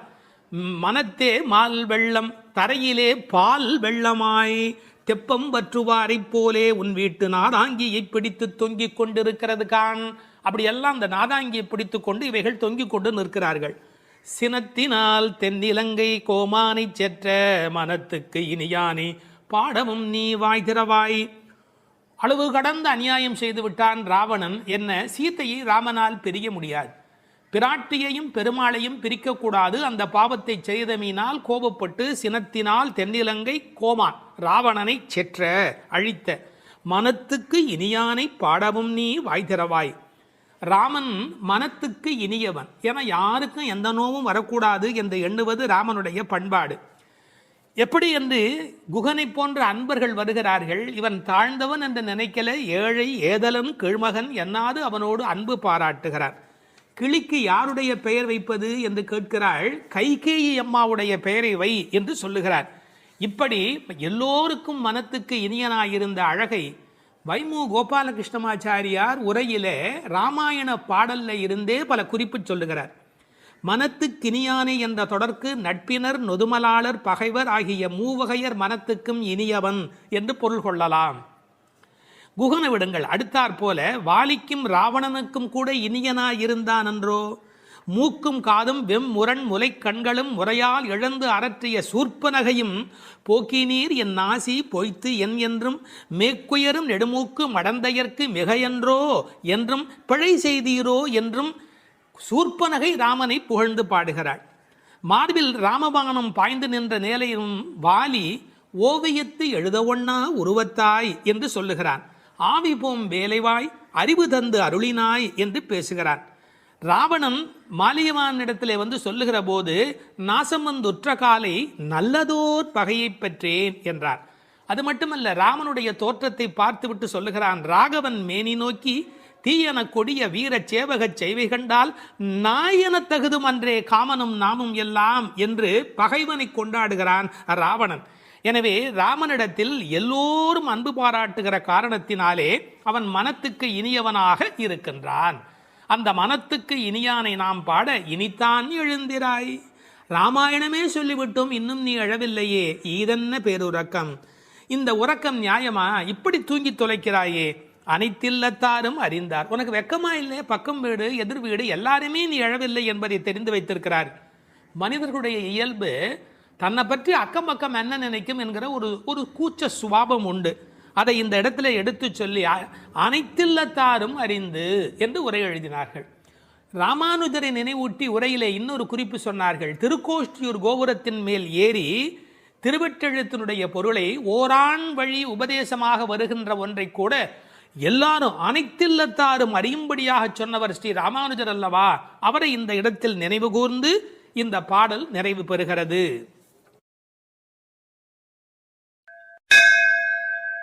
திருப்பாவை 11ஆம் பாட்டு. கற்றுக்கரவை கணங்கள் பல கறந்து செற்றார் திரளழியச் சென்று செரு செய்யும் குற்றமொன்று இல்லாத கோவலர்தம் பொற்கொடியே புற்றரவு அல்குல் புனமையிலே போதராய் சுற்றத்து தோழிமார் எல்லாரும் வந்து நின் முற்றம் புகுந்து முகில் வண்ணன் பேர் பாட சிற்றாதே பேசாதே செல்வப் பெண்டாட்டினி எற்றுக்கு உறங்கும் பொருளேலோர் எம்பாவாய். கண்ணனை எண்ணி நோற்காமல் அவன்தான் நம்மை எண்ணி நோற்று இங்கு வரட்டுமே என்று எண்ணி எல்லாவற்றிலும் சிறந்தவளான ஒரு பெண், பக்தி பெண் இந்த பாசுரத்தில் எழுப்பப்படுகிறாள். எல்லாமே கன்றுகள் போல இளமையான பசுக்கூட்டங்கள், பலவற்றை கறப்பதில் ஈடுபட்டு உள்ளவர்கள் இந்த கோபாலர்கள். பகைவர்கள் வந்துவிட்டால் அவர்கள் இருக்கும் இடத்திற்கு சென்று அவர்களது திறமை அழியும்படி போர் புரிய வல்ல குற்றமற்ற போர் வீரர்களை பெற்ற ஆயர் குலத்திலிருந்து வந்த பொன்கொடி போன்றவள் இந்த பெண். புற்றிலே உள்ள நாகத்தின் படம் போன்ற மறைவிடத்தையும் காட்டில் உலவும் மயில் போன்ற சாயலையும் உடையவளே, எழுந்து வா. நமது ஆயர்குடி பெண்கள் எல்லோரும் உன் வீட்டு முற்றத்திலே கூடி மேக நிறமுடைய கண்ணனது திருப்பெயர்களை கூறி பாடி மகிழ்கிறோம். நீயோ அசைவதே இல்லை, வாய் திறந்து பேசுவதும் இல்லை. அப்படி என்ன பெரும் செல்வமடி உனக்கு? இந்த உறக்கத்தில் உனக்கு என்ன அவ்வளவு ஈடுபாடு? எழுந்து வா என வெளியில் உள்ள பெண்கள் உள்ளே உறங்கும் பெண்ணை எழுப்புவதாக அமைந்துள்ள பாடல். இவர்கள் யாரை எழுப்புகிறார்கள்? 3 அடையாளங்கள். கோவலர்தம் பொற்கொடியே, புற்றரவு அல்குல் புனமையிலே, செல்வப் பெண்டாட்டி என்று உள்ளே இருக்கிற பெண் சிறப்பிக்கப்படுகிறார். கோபாலர் என்பது தமிழிலே கோவலர் என்று எழுதுவது வழக்கம்.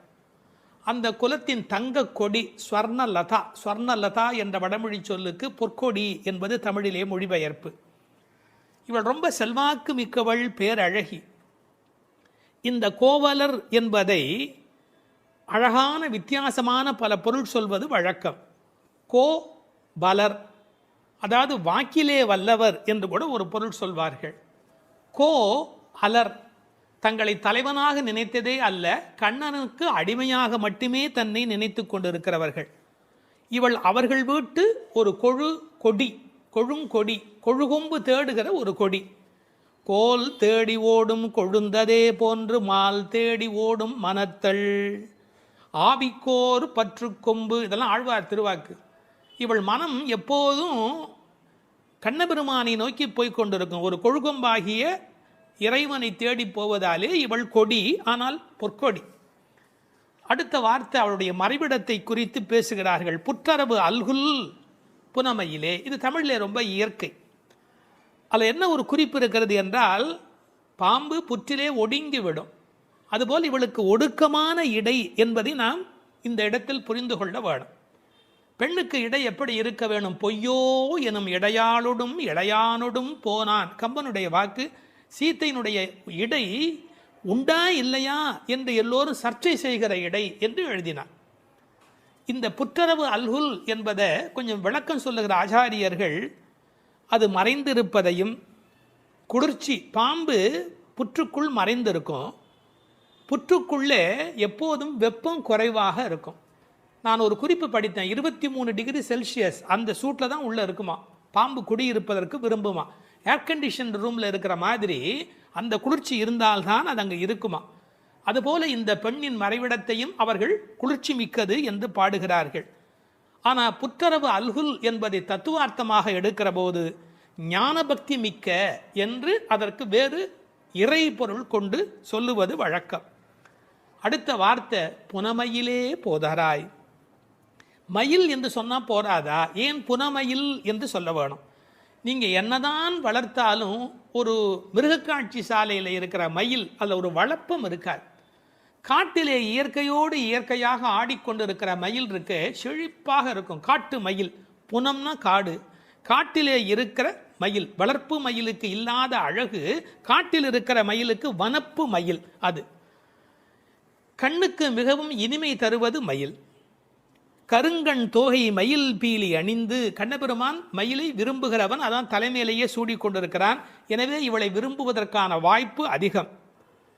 இன்னொரு கோணத்தில் பிரதிவாதி பயங்கரம் சுவாமிகள் ஒரு அருமையான கருத்து சொல்வார்கள். ஆச்சாரியனை குறித்து அவர்கள் எல்லா பாடலுமே ஆச்சாரியனோடு தொடர்பு படுத்தி பேசியிருக்கிற ஒரு பேச்சு, அற்புதமான பேச்சு அது. அந்த மயிலுக்கும் ஆச்சாரியனுக்கும் என்ன தொடர்பு என்று அனுபவிக்கிறார்கள். ஆனந்தம் வந்து விட்டால் மயில் தோகை விரிக்கும். ஆச்சாரியனும் அப்படித்தான், ஆனந்தம் வந்து விட்டால் தன்னுடைய வாக்கில் விஸ்தாரமாக பல பொருள்கள் சொல்ல தொடங்கி விடுவார். மயிலுக்கு விஷப்பூச்சிகள் அண்டாது, அதுபோல் ஆச்சாரியனிடத்திலே தீய சக்திகள் சேராது. மயில் பீலி கண்ணன் தலைமையிலே இருக்கும். ஆச்சாரியன் ஏதேனும் ஒன்று சொன்னால் கண்ணன் தலைதுலுக்கி அதை அனுபவிப்பானா, அப்படி என்று அனுபவிப்பானா. எனவே தலைமேல் வைத்து கண்ணனே கொண்டாடுகிறான் ஆச்சாரியனுடைய வாக்கு. பாம்பு பயந்து ஓடும், விஷத்தன்மை உடையவர்கள் ஆச்சாரியனை பார்த்தால் விலகி ஓடி விடுவார்கள் என்று. என்ன அழகு பாருங்கள். முழுக்க இந்த புனமையிலே என்பதை ஆச்சாரியனோடு சம்பந்தப்படுத்தி பேசுவார்கள் ஸ்ரீ பிரதிவாதி பயங்கரம் அண்ணங்கராச்சாரிய சுவாமிகள். இந்த புனமையில் என்பதில் இன்னும் ஒரு அழகு, மயில் புனத்தை சிறப்பிக்கிறது. காட்டுக்கு அழகு அப்படின்னா மயில் தான் காட்டுக்கு அழகாக இருக்கிறது. அது மாதிரி எங்கள் கூட்டத்துக்கு நீ புனமயில், எங்கள் கூட்டம் காடு போல நீ வந்தால்தான் எங்களுக்கு அழகு என்பதை புனமயில் என்பது குறிப்பிட்டது. நீ வந்து கதவை தர, ஏன் மயில் நடப்பதை பார்க்க வேண்டும் அல்லவா, மயில் நடந்து வருகிற அழகை நாங்கள் அனுபவிக்க வேண்டும் அல்லவா. எனவே உன் மயில் நடை காண வேண்டும், வாராய். செல்வ பெண்டாட்டி என்று விழிக்கிறார்கள். அடுத்தது, இவள் தலைமகள், குலம் தரும் செல்வம் தந்திடும் என்கிற அத்தனை செல்வமும் உடையவள், கண்ணனுக்கு மிக மிக வேண்டியவள்.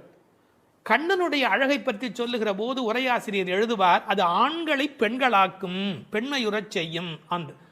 அது மாதிரி இவள் அழகு எப்படி என்றால் பெண்களை ஆண்மையுறச் செய்யும் பேரழகு, செல்வ பெண்டாட்டி என்று சிறப்பித்தார்கள். இப்போ அந்த ஆயர்பாடியிலே அவர்கள் கறந்து பால் கறந்து அவர்கள் எப்படி வாழ்கிறார்கள் என்ற தன்மை பேசப்படுகிறது. கற்று கறவை கணங்கள் பல கறந்து, கன்று உடைய கறவை, ஏன்னா கன்றுக்குட்டி இருந்தால் தான் அது பால் ஈனும்.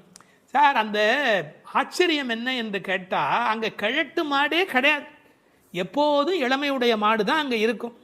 எனவே அது கற்று கறவை கணங்கள் பல கறந்து, எக்கச்சக்கமான மாடுகள். இந்த ஆயர் சலிப்பதே இல்லை. பரதநாட்டியம் கற்றுக்கொள்கிற பெண்களை சொல்வார்கள், மண்டி போட்டு பாரு அப்படிம்பாங்க. அது மாதிரி பால் கறக்கிறவர்கள் குத்த வச்சு உட்காந்து பால் கறப்பார்கள். எக்கச்சக்கமான ஸ்டாமினா, உடல் பலம் இருந்தால் தான் தொடர்ந்து உட்காரவே முடியும்.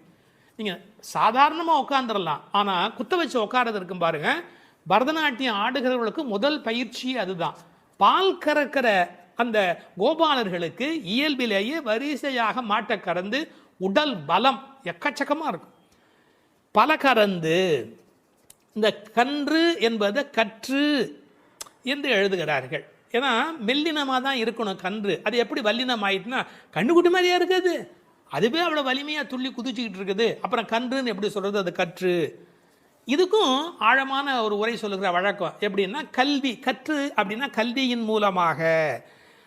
அதாவது இது கண்ணுக்குட்டி அப்படிங்கிற அர்த்தத்தை தாண்டி நிறைய கல்வி கற்ற சிஷ்ய கோடிகளோடு ஆச்சாரியன் வருகிற பேரழகு, இப்படி ஆச்சாரியனோடு சம்பந்தப்படுத்தி அந்த பாடலுக்கு விளக்கம் சொல்வது உண்டு.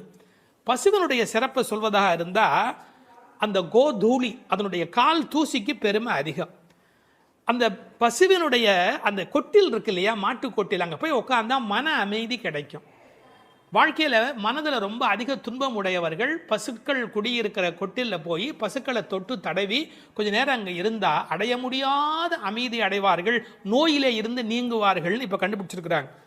இப்படி ஒருவரே பல மாடு கடந்து எடுக்கக்கூடிய உடல் பலம் உடையவர்கள். ஆனால் வெறும்னா பால் கறக்கிற ஆட்கள்னு நாம் நினைக்கக்கூடாது. எதிரிகள் யாராவது, எதிரினா இவங்களுக்கு கிடையாது, கண்ணனை எதிர்க்கிறதுக்கு யாராவது வந்தால் செற்றார் திரளழிய சென்று செரு செய்யும். வேடிக்கையாக சொல்லுவாங்க, என் ஏரியாவுக்கு வாடா பார்த்துக்கிறேன் அப்படின்னு. அது மாதிரி சிங்கத்தை குகையிலேயே சந்திப்பது போல எதிரிகளுடைய கோட்டைக்கு உள்ளேயே புகுந்து அவர்களை அடித்து நொறுக்குவார்கள். கிருஷ்ணனுடைய எதிரிகளை தங்கள் எதிரிகளாக நினைத்து கொள்வார்கள். செற்றார் திரளழிய சென்று செரு செய்யும். ராமனை பற்றி பாடும்போது சென்று அங்கு தென்னிலங்கை செற்றாய் திரள் போற்றினாலே, இந்த ஆயர்பாடியில் இருக்கிற கோபாலரும் சென்று சண்டையிடுகிறவர்கள். குற்றமொன்றில்லாத கோவலர். அவங்களுக்கு இடக்கை வழக்கை தெரியாது. படித்து வந்தவன் சார் விஷமம் பண்ணுவான், கல்வி உள்ளவன் தானே அதிக வம்பு பண்ணுவான். இவங்களுக்கு எந்த குற்றமுமே கிடையாது. அப்படிப்பட்ட கோவலர்தம் பொற்கொடியே. சுற்றத்து தோழிமார் எல்லாரும் வந்து அத்தனை பேரும் வந்துட்டோம். முடி உன் வீட்டு வாசலில் நிற்கிறோம். தேகபந்துக்கள் ஆத்ம பந்துக்கள் என்று எல்லாருமா நாங்கள் உன் வீட்டு வாசலில் வந்து நிற்கிறோம். நீ முற்றம் புகுந்து முகில்வண்ணன் பேர் பாட. உங்கள் வீட்டு கதவை திறந்து நாங்கள் தொட்டி முற்றத்துக்குள்ளேயே வந்து நிற்கிறோம். வீடு கட்டுகிறவர்கள் பழைய காலத்தில் படி, நடை, கூடம், முற்றம், பின்னால் இருக்கிற இடம் வெளி என்று கட்டுவார்கள். நாங்கள் படியை தாண்டி நடையை தாண்டி வீட்டு முற்றத்துக்குள்ளே வந்து பாடுகிறோம். இன்னும் உன் காதில் கேட்கலையா? அணியரங்கன் திருமுற்றத்து அடியார் தங்கள் இன்பமிகு பெரும் குழுவும் கண்டு. பெருமாள் திருமொழியில் இருக்கிற வாக்கு. ரங்கநாதனுடைய முற்றத்தில் வந்து நின்று கொண்டு பாடுவார்கள். அதுபோல நாங்கள் இப்போது பாடிக்கொண்டிருக்கிறோம். முற்றம் புகுந்து முகில் வண்ணன் பேர் பாட. ஒரு அழகு சொல்லட்டுமா? உன்னை புனமயில் என்று வர்ணிக்கிறார்கள். மயில் எப்போ ஆடும்? முகில் பார்த்தா ஆடும். கண்ணன் முகில் வண்ணன், நீ புனமயில், அவனுக்கென்று ஆட பிறந்தவள். முகில் வண்ணன் பேர் பாட சிற்றாதே. சிற்றாதேன்னா அசையாம கிடக்கிறமா, நீ உடம்பு கூட அசையில. நாங்கள் இவ்வளோ பேர் பாடுறோம், ஒரு குலுங்கல் ஒன்றுமே இல்லையே. பேசாதே, பதிலும் நீ பேச மாட்டேங்கிற. செல்வ பெண்டாட்டி, ரொம்ப உனக்கு நாம் கண்ணனுக்கு வேண்டியவன் அப்படிங்கிற ஒரு ஒரு கர்வம் வந்து விட்டதா? செல்வ பெண்டாட்டி நீ எற்றுக்கு உறங்கும் பொருள் ஏலோர் எம்பாவாய். உறக்கத்தில் அர்த்தமே இல்லையேடி, அர்த்தமில்லாத தூக்கத்தில் போய் ஆழ்ந்து கிடக்கிறாயே என்று பேசுவதாக அமைந்திருக்கிறது இந்த பாடல்.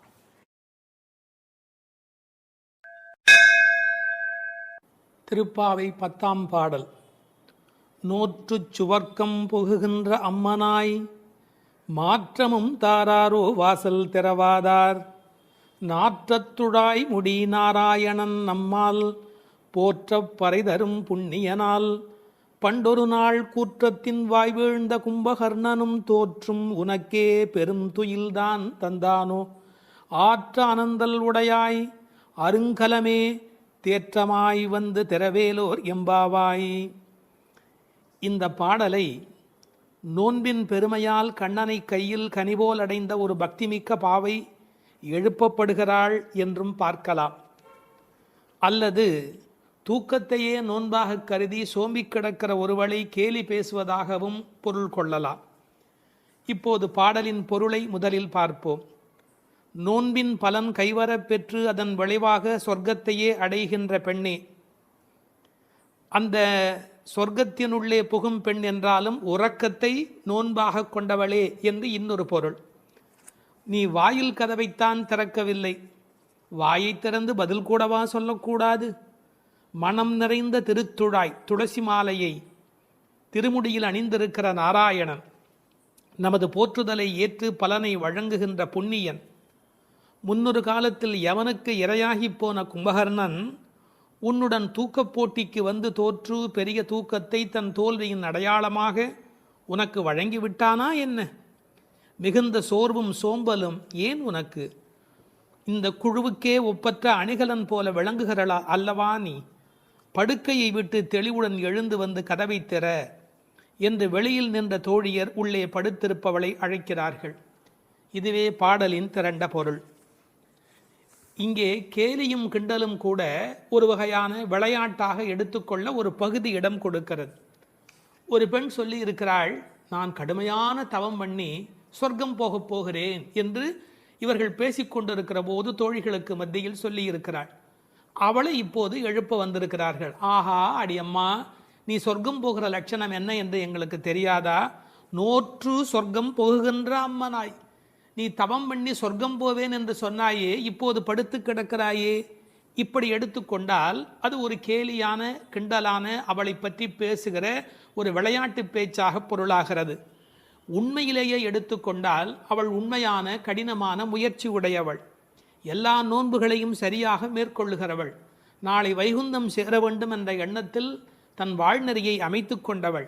எனவே நோற்று சொர்க்கம் போகுகின்ற அம்மனாய் பெருமைக்கு உரியவளே, நீ தவம் பண்ணி மேலே போவேன் என்று சொன்னாயே, இப்போது தூங்கிக் கொண்டிருக்கிறாயே என்று ரெண்டு வகையிலேயும் பாவத்தை மாற்றி பொருள் சொல்லக்கூடிய பாடல் வரி இது. சொர்க்கம் எது, நரகம் எது? ராமாயணத்திலே சீதா பிராட்டியார் சொல்கிறார், உன்னோடு இருப்பதுதான் எனக்கு சொர்க்கம். ராமனிடத்திலே சொல்கிறார், உன்னை பிரிந்தால் அது நரகமாக ஆகிவிடுகிறது. ஆகவே பெருமானோடு இருக்கிற நேரம்தான் சொர்க்கம். இவள் ஒருவேளை தன் தவத்தின் பலனால் பெருமாளோடு இருக்கிறவளோ? இறைவனுடைய நினைப்பே சொர்க்கமாகிறது, மறப்பே நரகமாகிறது. இது இன்னொரு சிந்தனை. இவளுடைய இயல்பு பக்குவம் காரணமாக உயர்ந்து போய் சாது கோஷ்டியில் சேர்ந்துவிட்ட காரணத்தால் சாமானியரோடு நமக்கென்ன பேச்சு என்ற எண்ணத்தில் வாயாடாமல் இருக்கிறாளோ என்பதை அடுத்த வரி நமக்கு புலப்படுத்தும். தனக்கு உரிய நல்ல கோஷ்டியிலே இருப்பது, சிறந்தவர்களோடு அந்த வர்க்கத்தில் இருப்பதுதான் சொர்க்கமாக மாறுகிறது. நீ அப்படி தகுந்த சாது கோஷ்டியிலே போய் சேர்ந்து விட்டதால் எங்களோடெல்லாம் பேசக்கூடாது என்பதற்காக மாற்றமும் தாராரோ, நீ பதில் தராமல் இருக்கிறாயா என்று ஒரு கேள்வி எழுகிறது. அம்மாடி, உன்னால் வீட்டு வாசல் திறக்க முடியவில்லை, வீட்டு வாசலே திறக்க முடியவில்லையே, உனக்காக வைகுந்த வாசல் திறக்கப் போகிறதா என்று இன்னொரு கிண்டல் பொருளும் அதற்குள்ளே இருக்கிறது. மாற்றம் தாராரோ வாசல் திறவாதார். ஒருவேளை உண்ணாவிரதம் மாதிரி மௌன விரதம் இருக்கிறாயா? அட, வாயில் திறப்பது கடினம், வாயை திறப்பது கூடவா கடினம்? வாசல் செம்மினால் வாயும் செம்ம வேண்டுமோ என்று வியாக்கியானத்திலே இந்த இடத்தை குறிப்பிடுவார்கள். நீ எழுந்து பேச வேண்டாம், கதவை திறக்கக்கூடாதா? கதவை திறக்க வேண்டாம், வாயாலாவது பதில் சொல்லக்கூடாதா? ஏன் இப்படி நீ இருக்கிறாய் என்று அந்த பெண்ணை கேட்பது போல் அந்த பாடல் அமைந்திருக்கிறது. அடுத்து நாராயணனை சொல்லுகிறார்கள். நாற்றத் துழாய்முடி நாராயணன். உலகத்திலேயே மிகப்பெரிய சிறப்பு துளசிக்கு உண்டு. பிறக்கும் போதே அது நறுமணத்தோடு பிறப்பது. அதனால்தான் பின்னாலே பாடுகிறார்கள், இருந்தவண்ணாகிலும் கொண்டு வீசுமினி. துளசி கிடைக்கவில்லை என்றாலும் பரவாயில்லை, துளசி இருந்த மண்ணை எடுத்தாவது எங்கள் மீது வீசுங்கள் என்பார்கள். ஒரு பெருமாள் கோயிலுக்குள் போகிற போது நமக்கு கிடைக்கிற மிகப்பெரிய இன்பமே அந்த திருத்துழாய் நறுமணம். பச்சை கற்பூரம் அது இன்னொரு பக்கம், திருத்துழாய் நறுமணம்தான் கோயிலின் சிறப்பழகு. கண்ணன் திருத்துழாய் அணிந்து அங்கு வந்து சென்றால் 100 குழிக்கு தாங்கும் என்று உரை எழுதுவார்கள். அதாவது அவன் வந்து போன வாசம் அந்த இடம் முழுவதும் நிறைந்திருக்குமா. இப்போது திருத்துழாய் வாசம் வருவதாலே இந்த பெண்களுக்கு உள்ளூர ஒரு கவலை, ஒருவேளை கண்ணன் இங்கே உள்ளே வந்துவிட்டு போயிருக்கிறானோ என்கிற ஒரு சின்ன கவலையும் வெளிப்பட பேசுகிறார்கள். நாற்றத் துழாய்முடி நாராயணன். நான் துளசியை பற்றி ஒரு மருத்துவ புத்தகம் படித்து கொண்டிருந்தேன். அதில் துளசி பிராணசக்தியை கூட்டி நம்முடைய கபத்தை குறைக்கக்கூடியது.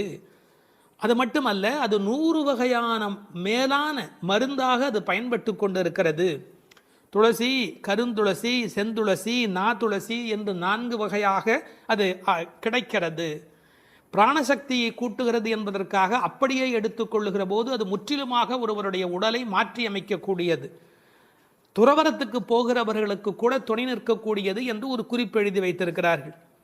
துளசியோடு ஒரு 5 மிளகு வைத்து 3 நாள் சாப்பிட்டால் 3 மாத காலம் ஒரு பெண் அப்படி சாப்பிட்டால் குழந்தை பேர் இல்லாத பெண்களுக்கு வாய்க்கும் என்று எழுதுகிறார்கள்.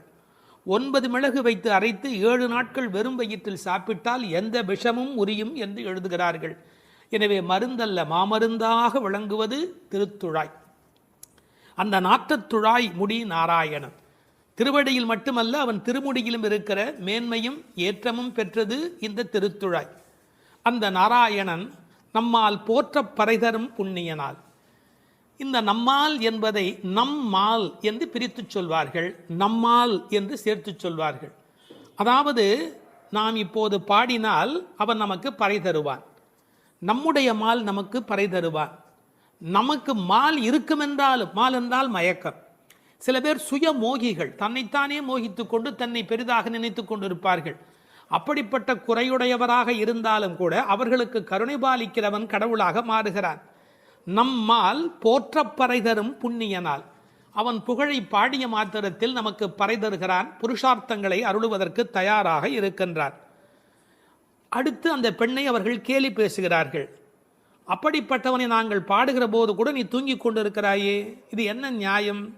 பண்டொரு நாள் கூற்றத்தின் வாய் வீழ்ந்த கும்பகர்ணனும். இந்த பண்டொரு நாள் என்பதற்கு நேரடியாக நீங்கள் பொழிப்புரை எழுதினால் முன்பு ஒரு நாள், அதாவது ராமாயணம் முன்னர் நடந்தது.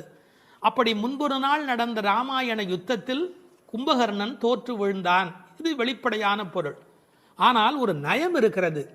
பண்டு ஒரு நாள், ராமாயண கதை படித்தவர்களுக்கு தெரியும், ராவணனை போன்றவர்கள் முதல் நாள் போருக்கு வருகிறார்கள், பின்னாலும் வருகிறார்கள். இந்திரஜித்தன் ஒரு நாள் வருகிறான், பிறகு இன்னொரு நாள் வருகிறான்.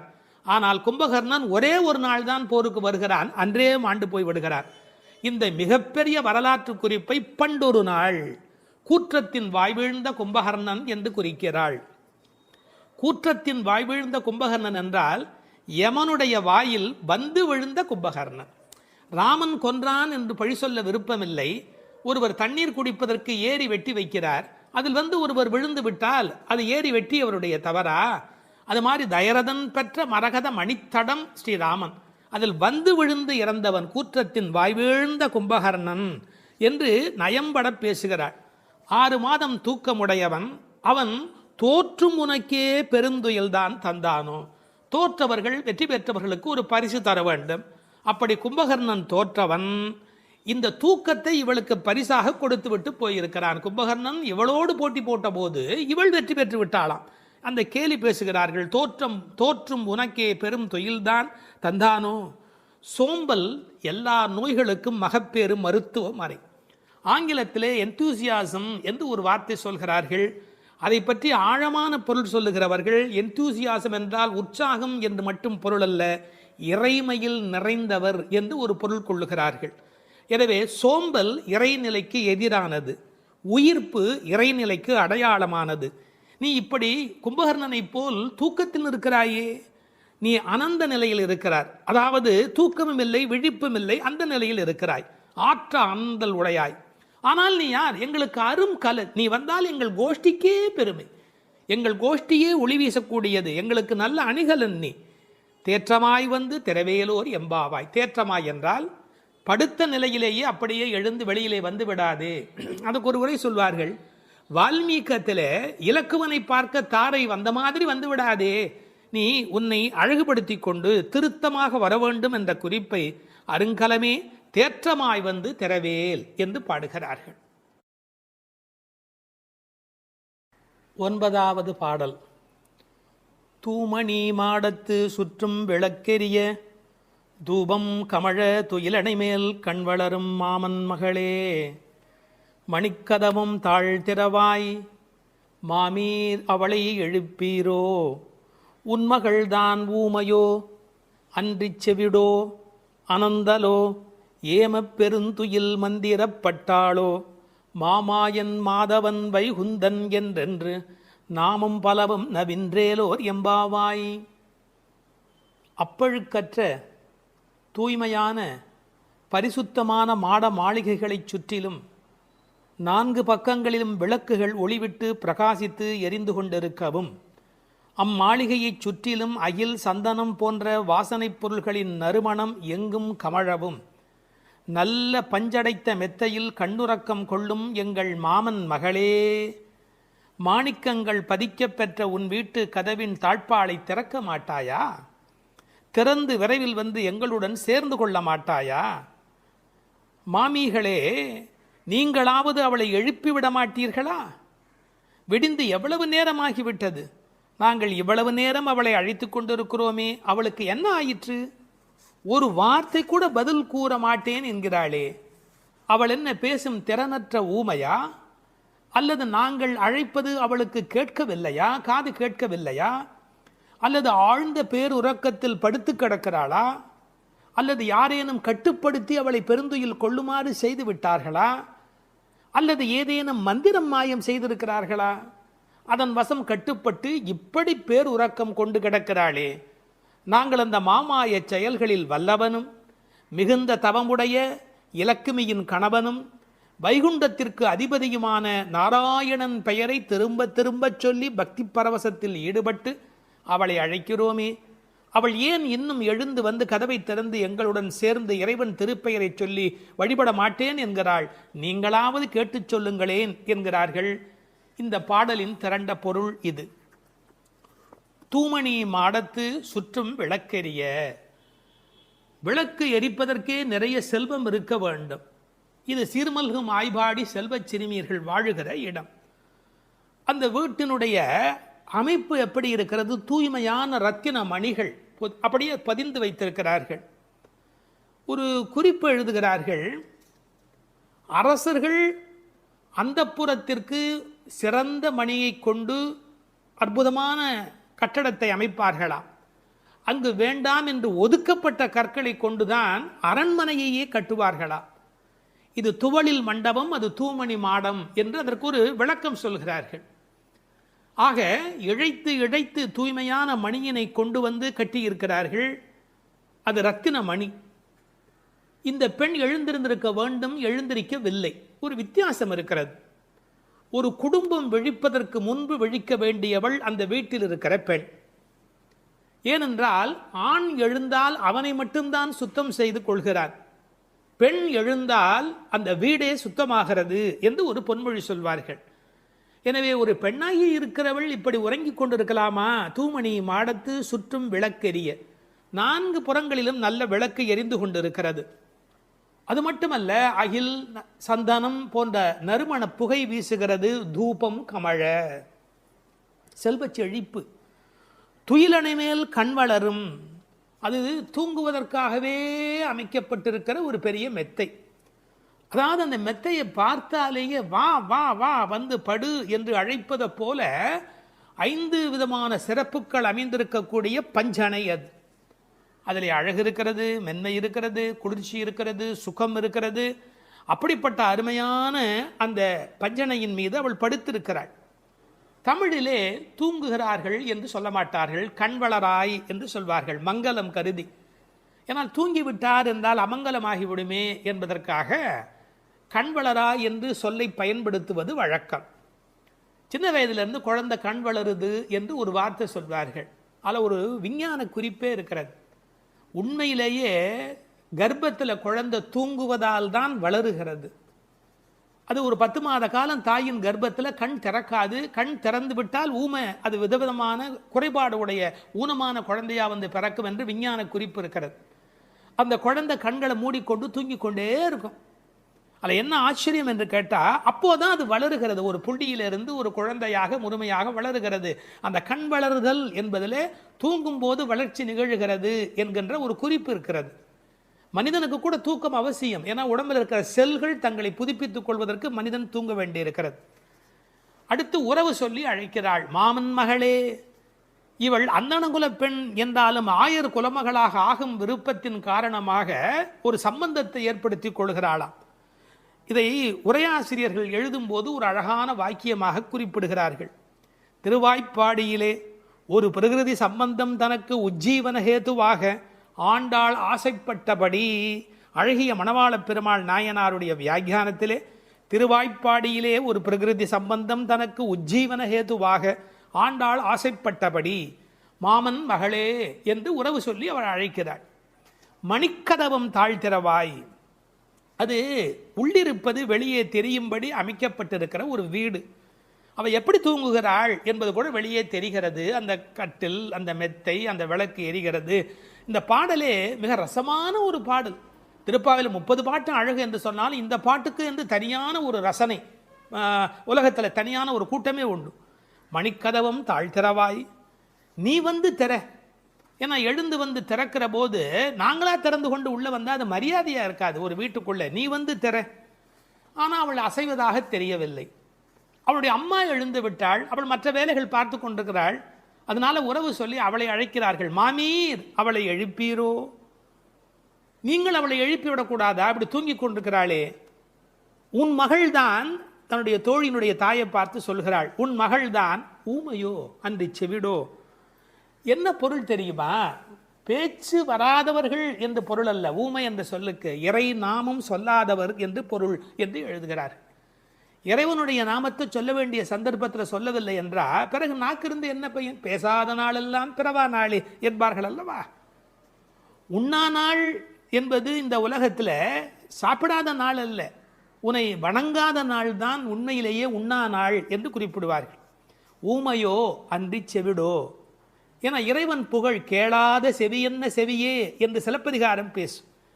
இந்த பெருமானுடைய புகழை நாங்கள் சொல்லுகிறோம், அவள் காதிருந்தும் கேட்கவில்லையே. நேற்று வரை நன்றாக பேசினாளே, இன்று என்ன ஊமையாகிவிட்டாளா? அழைப்பு அவள் காதில் போய் விழவில்லையா? அல்லது இரண்டுமே அவளுக்கு இணைந்து விட்டதா? சோம்பல் வயப்பட்டாளா?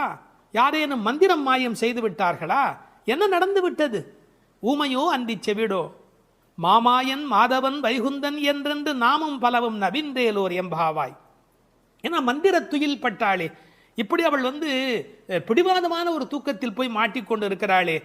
நாங்கள் அழைக்கிறோம். எதை சொல்லி அழைக்கிறோம்? மாமாயன், மகா மாயையில் வல்லவனாகிய பெருமான். மாதவன் நம்முடைய சாதாரண தவம் அல்ல, எல்லா தவங்களுக்கும் அப்பாற்பட்ட பெரும்பொருள். அந்த தவத்தால் அடைய வேண்டியவன் கருணையினால் தானாகவே நம்மிடத்தில் வருவதால் அவன் மாதவன். வைகுந்தத்தில் இருக்கிறவன் என்றாலும் கருணை காரணமாக ஒவ்வொரு கோயிலிலும் அர்ச்சாவதாரத்தில் எழுந்தருளி இருக்கின்றவன். வைகுண்டபதி என்றாலும் இந்த பூமிக்கு கிடைக்கிறவன். வைகுந்தன் என்றென்று நாமும் பலவும் நவின்று. உண்மையிலேயே திருப்பாவையினுடைய நோக்கமே இறைவனுடைய நாமத்தை பல வகையில் சொல்வது. இறைவனுடைய நாமத்துக்கு மிகுந்த சக்தி அதிகம். கட்டிப்பொன் போலே அவன், பணிப்பொன் போலே திருநாமம் என்று உரை எழுதுவார்கள். அதாவது தங்கத்தில் ஒரு பெரிய கட்டி இருந்தால் கூட அதை வைத்துக்கொண்டு என்ன பண்ணுவது? ஆனால் பணிக்கப்பட்ட பொன், வளைக்கப்பட்ட பொன்னாக இருந்தால் அது பல சமயத்தில் ஆபத்துக்கு உதவும். ஒரு மோதிரமாக இருந்தால் அடகு கடையில் வைத்து கூட ஒரு ஆபத்திலேருந்து வெளியில் வரலாம். இறைவன் வைகுந்தத்திலே இருக்கிறான் என்று சொன்னால் கட்டிப்பொன் போலே, ஆனால் பணிப்பொன் போலே அவனுடைய திருநாமம், நாமம் பலவும்.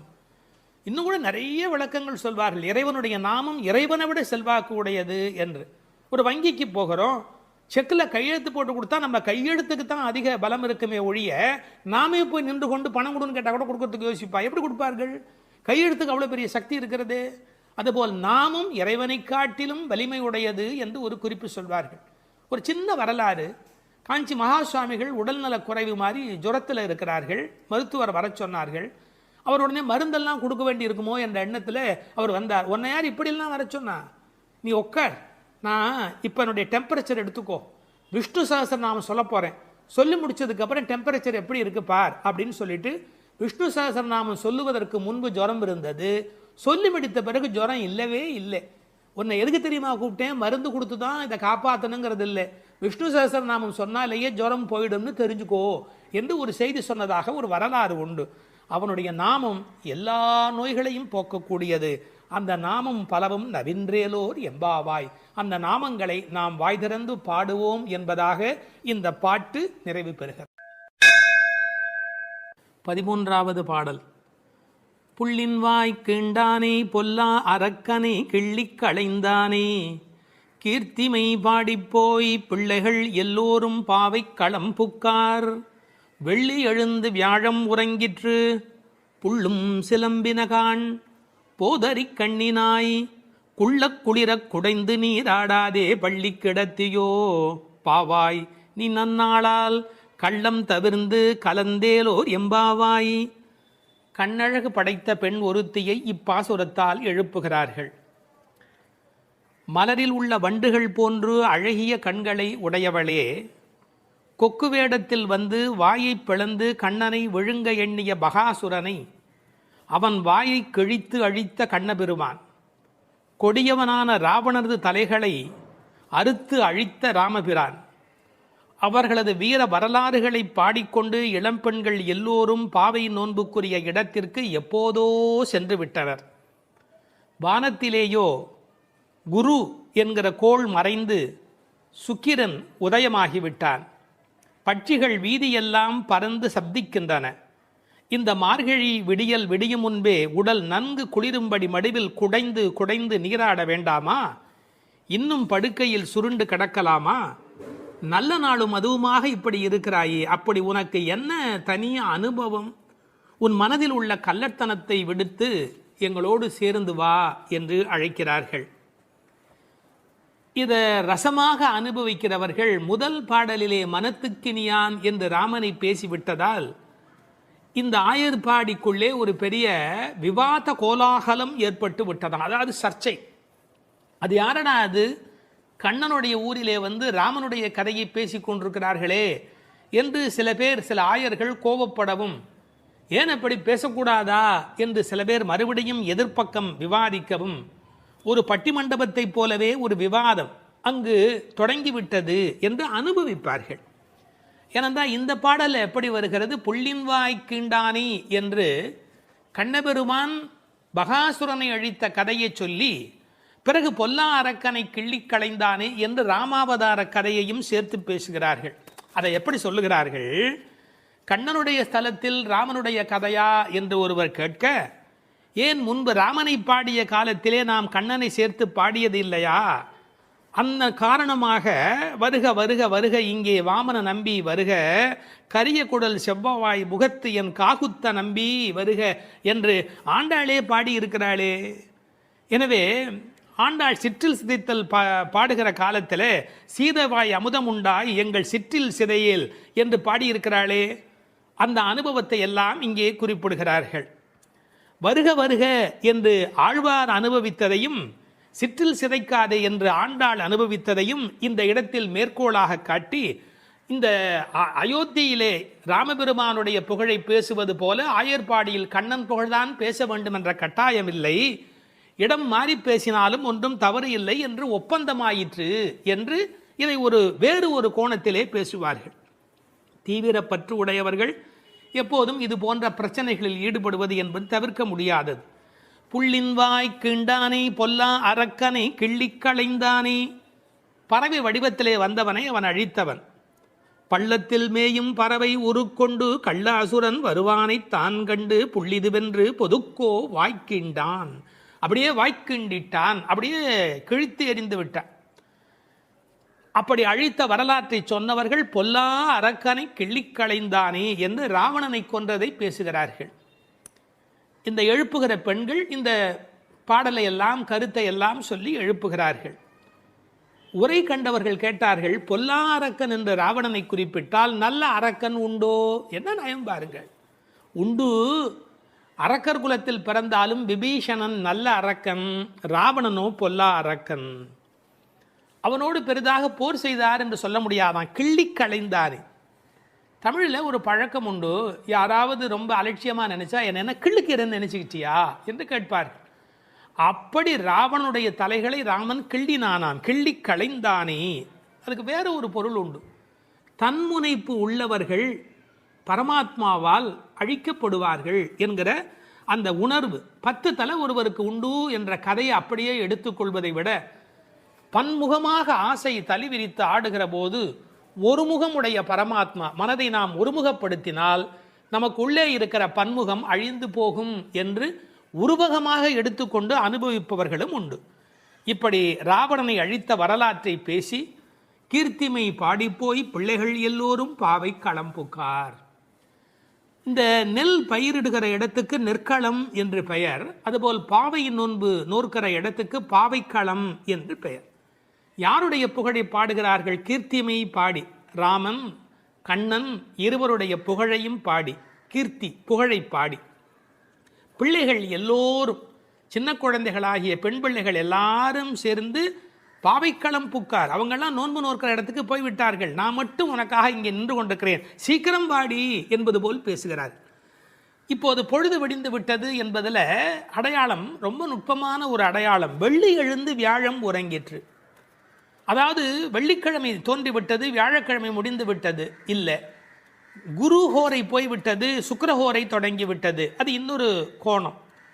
வானியலை பற்றி நன்கு ஆய்வு செய்தவர்கள் ஒரு குறிப்பிட்ட காலத்திலே சுக்கிரனுடைய எழுச்சியும் வியாழனுடைய அந்த இறங்கு முகமும் ஒன்றாக நடக்கும் என்று குறிப்பிடுகிறார்கள். சுஜாதா அவர்கள் இதை வைத்துக்கொண்டு கிபி 885 என்று உறுதி செய்ய முடியும் என்று ஒரு கட்டுரையிலே எழுதியிருக்கிறார்கள். ஆனால் வேறு சிலரோ கிபி 8ஆம் நூற்றாண்டில் ஒரே ஒரு முறை மட்டும் அதிகாலை பொழுதில் சுக்கிரன் எழுவதும் குரு மறைவதும் ஒரே வேளையில் நிகழ்ந்துள்ளது. அது முழு நிலவு நாள், பௌர்ணமி. அந்த நாள் அப்படியே குறிப்பிடுகிறார்கள். அந்நாள் கிபி 731 டிசம்பர் 18 காலை 3:30 முதல் 4 மணி. இதனை அடி ஒற்றி ஆண்டாள் பிறந்தது கிபி 716 ஆடிப்பூரம் என்று கணக்கிட்டிருக்கிறார். பாருங்க எவ்வளவு அழகான ஒரு காலக்கணக்கு. வெள்ளி எழுந்து வியாழன் உறங்கிற்று. புள்ளும் சிலம்பின. முன்னர் ஒரு முறை புள்ளும் சிலம்பின என்ற பாடல் வந்திருக்கிறதே, அதெல்லாம் கூட்டுக்குள்ளே. இப்போ வெளியில் பறவைகள் எல்லா இடங்களிலும் திரிந்து அவை இப்போது சப்தம் எழுப்பிக் கொண்டிருக்கின்றன. இந்த இடத்துல புள்ளும் சிலம்பியதை பற்றி சொல்லுகிற போது உரையாசிரியர்கள் இதை ஆசிரிய பெருமக்களோடு ஆச்சாரிய பெருமக்களோடு இணைத்து பேசுவது வழக்கம். குயில் அதுபோல சில ஆச்சாரியர்கள், கொக்கு அதுபோல, அன்னம் போல, கருடன் போல என்று பறவையோடு அவர்கள் ஓமிக்கத்தக்கவர்கள்.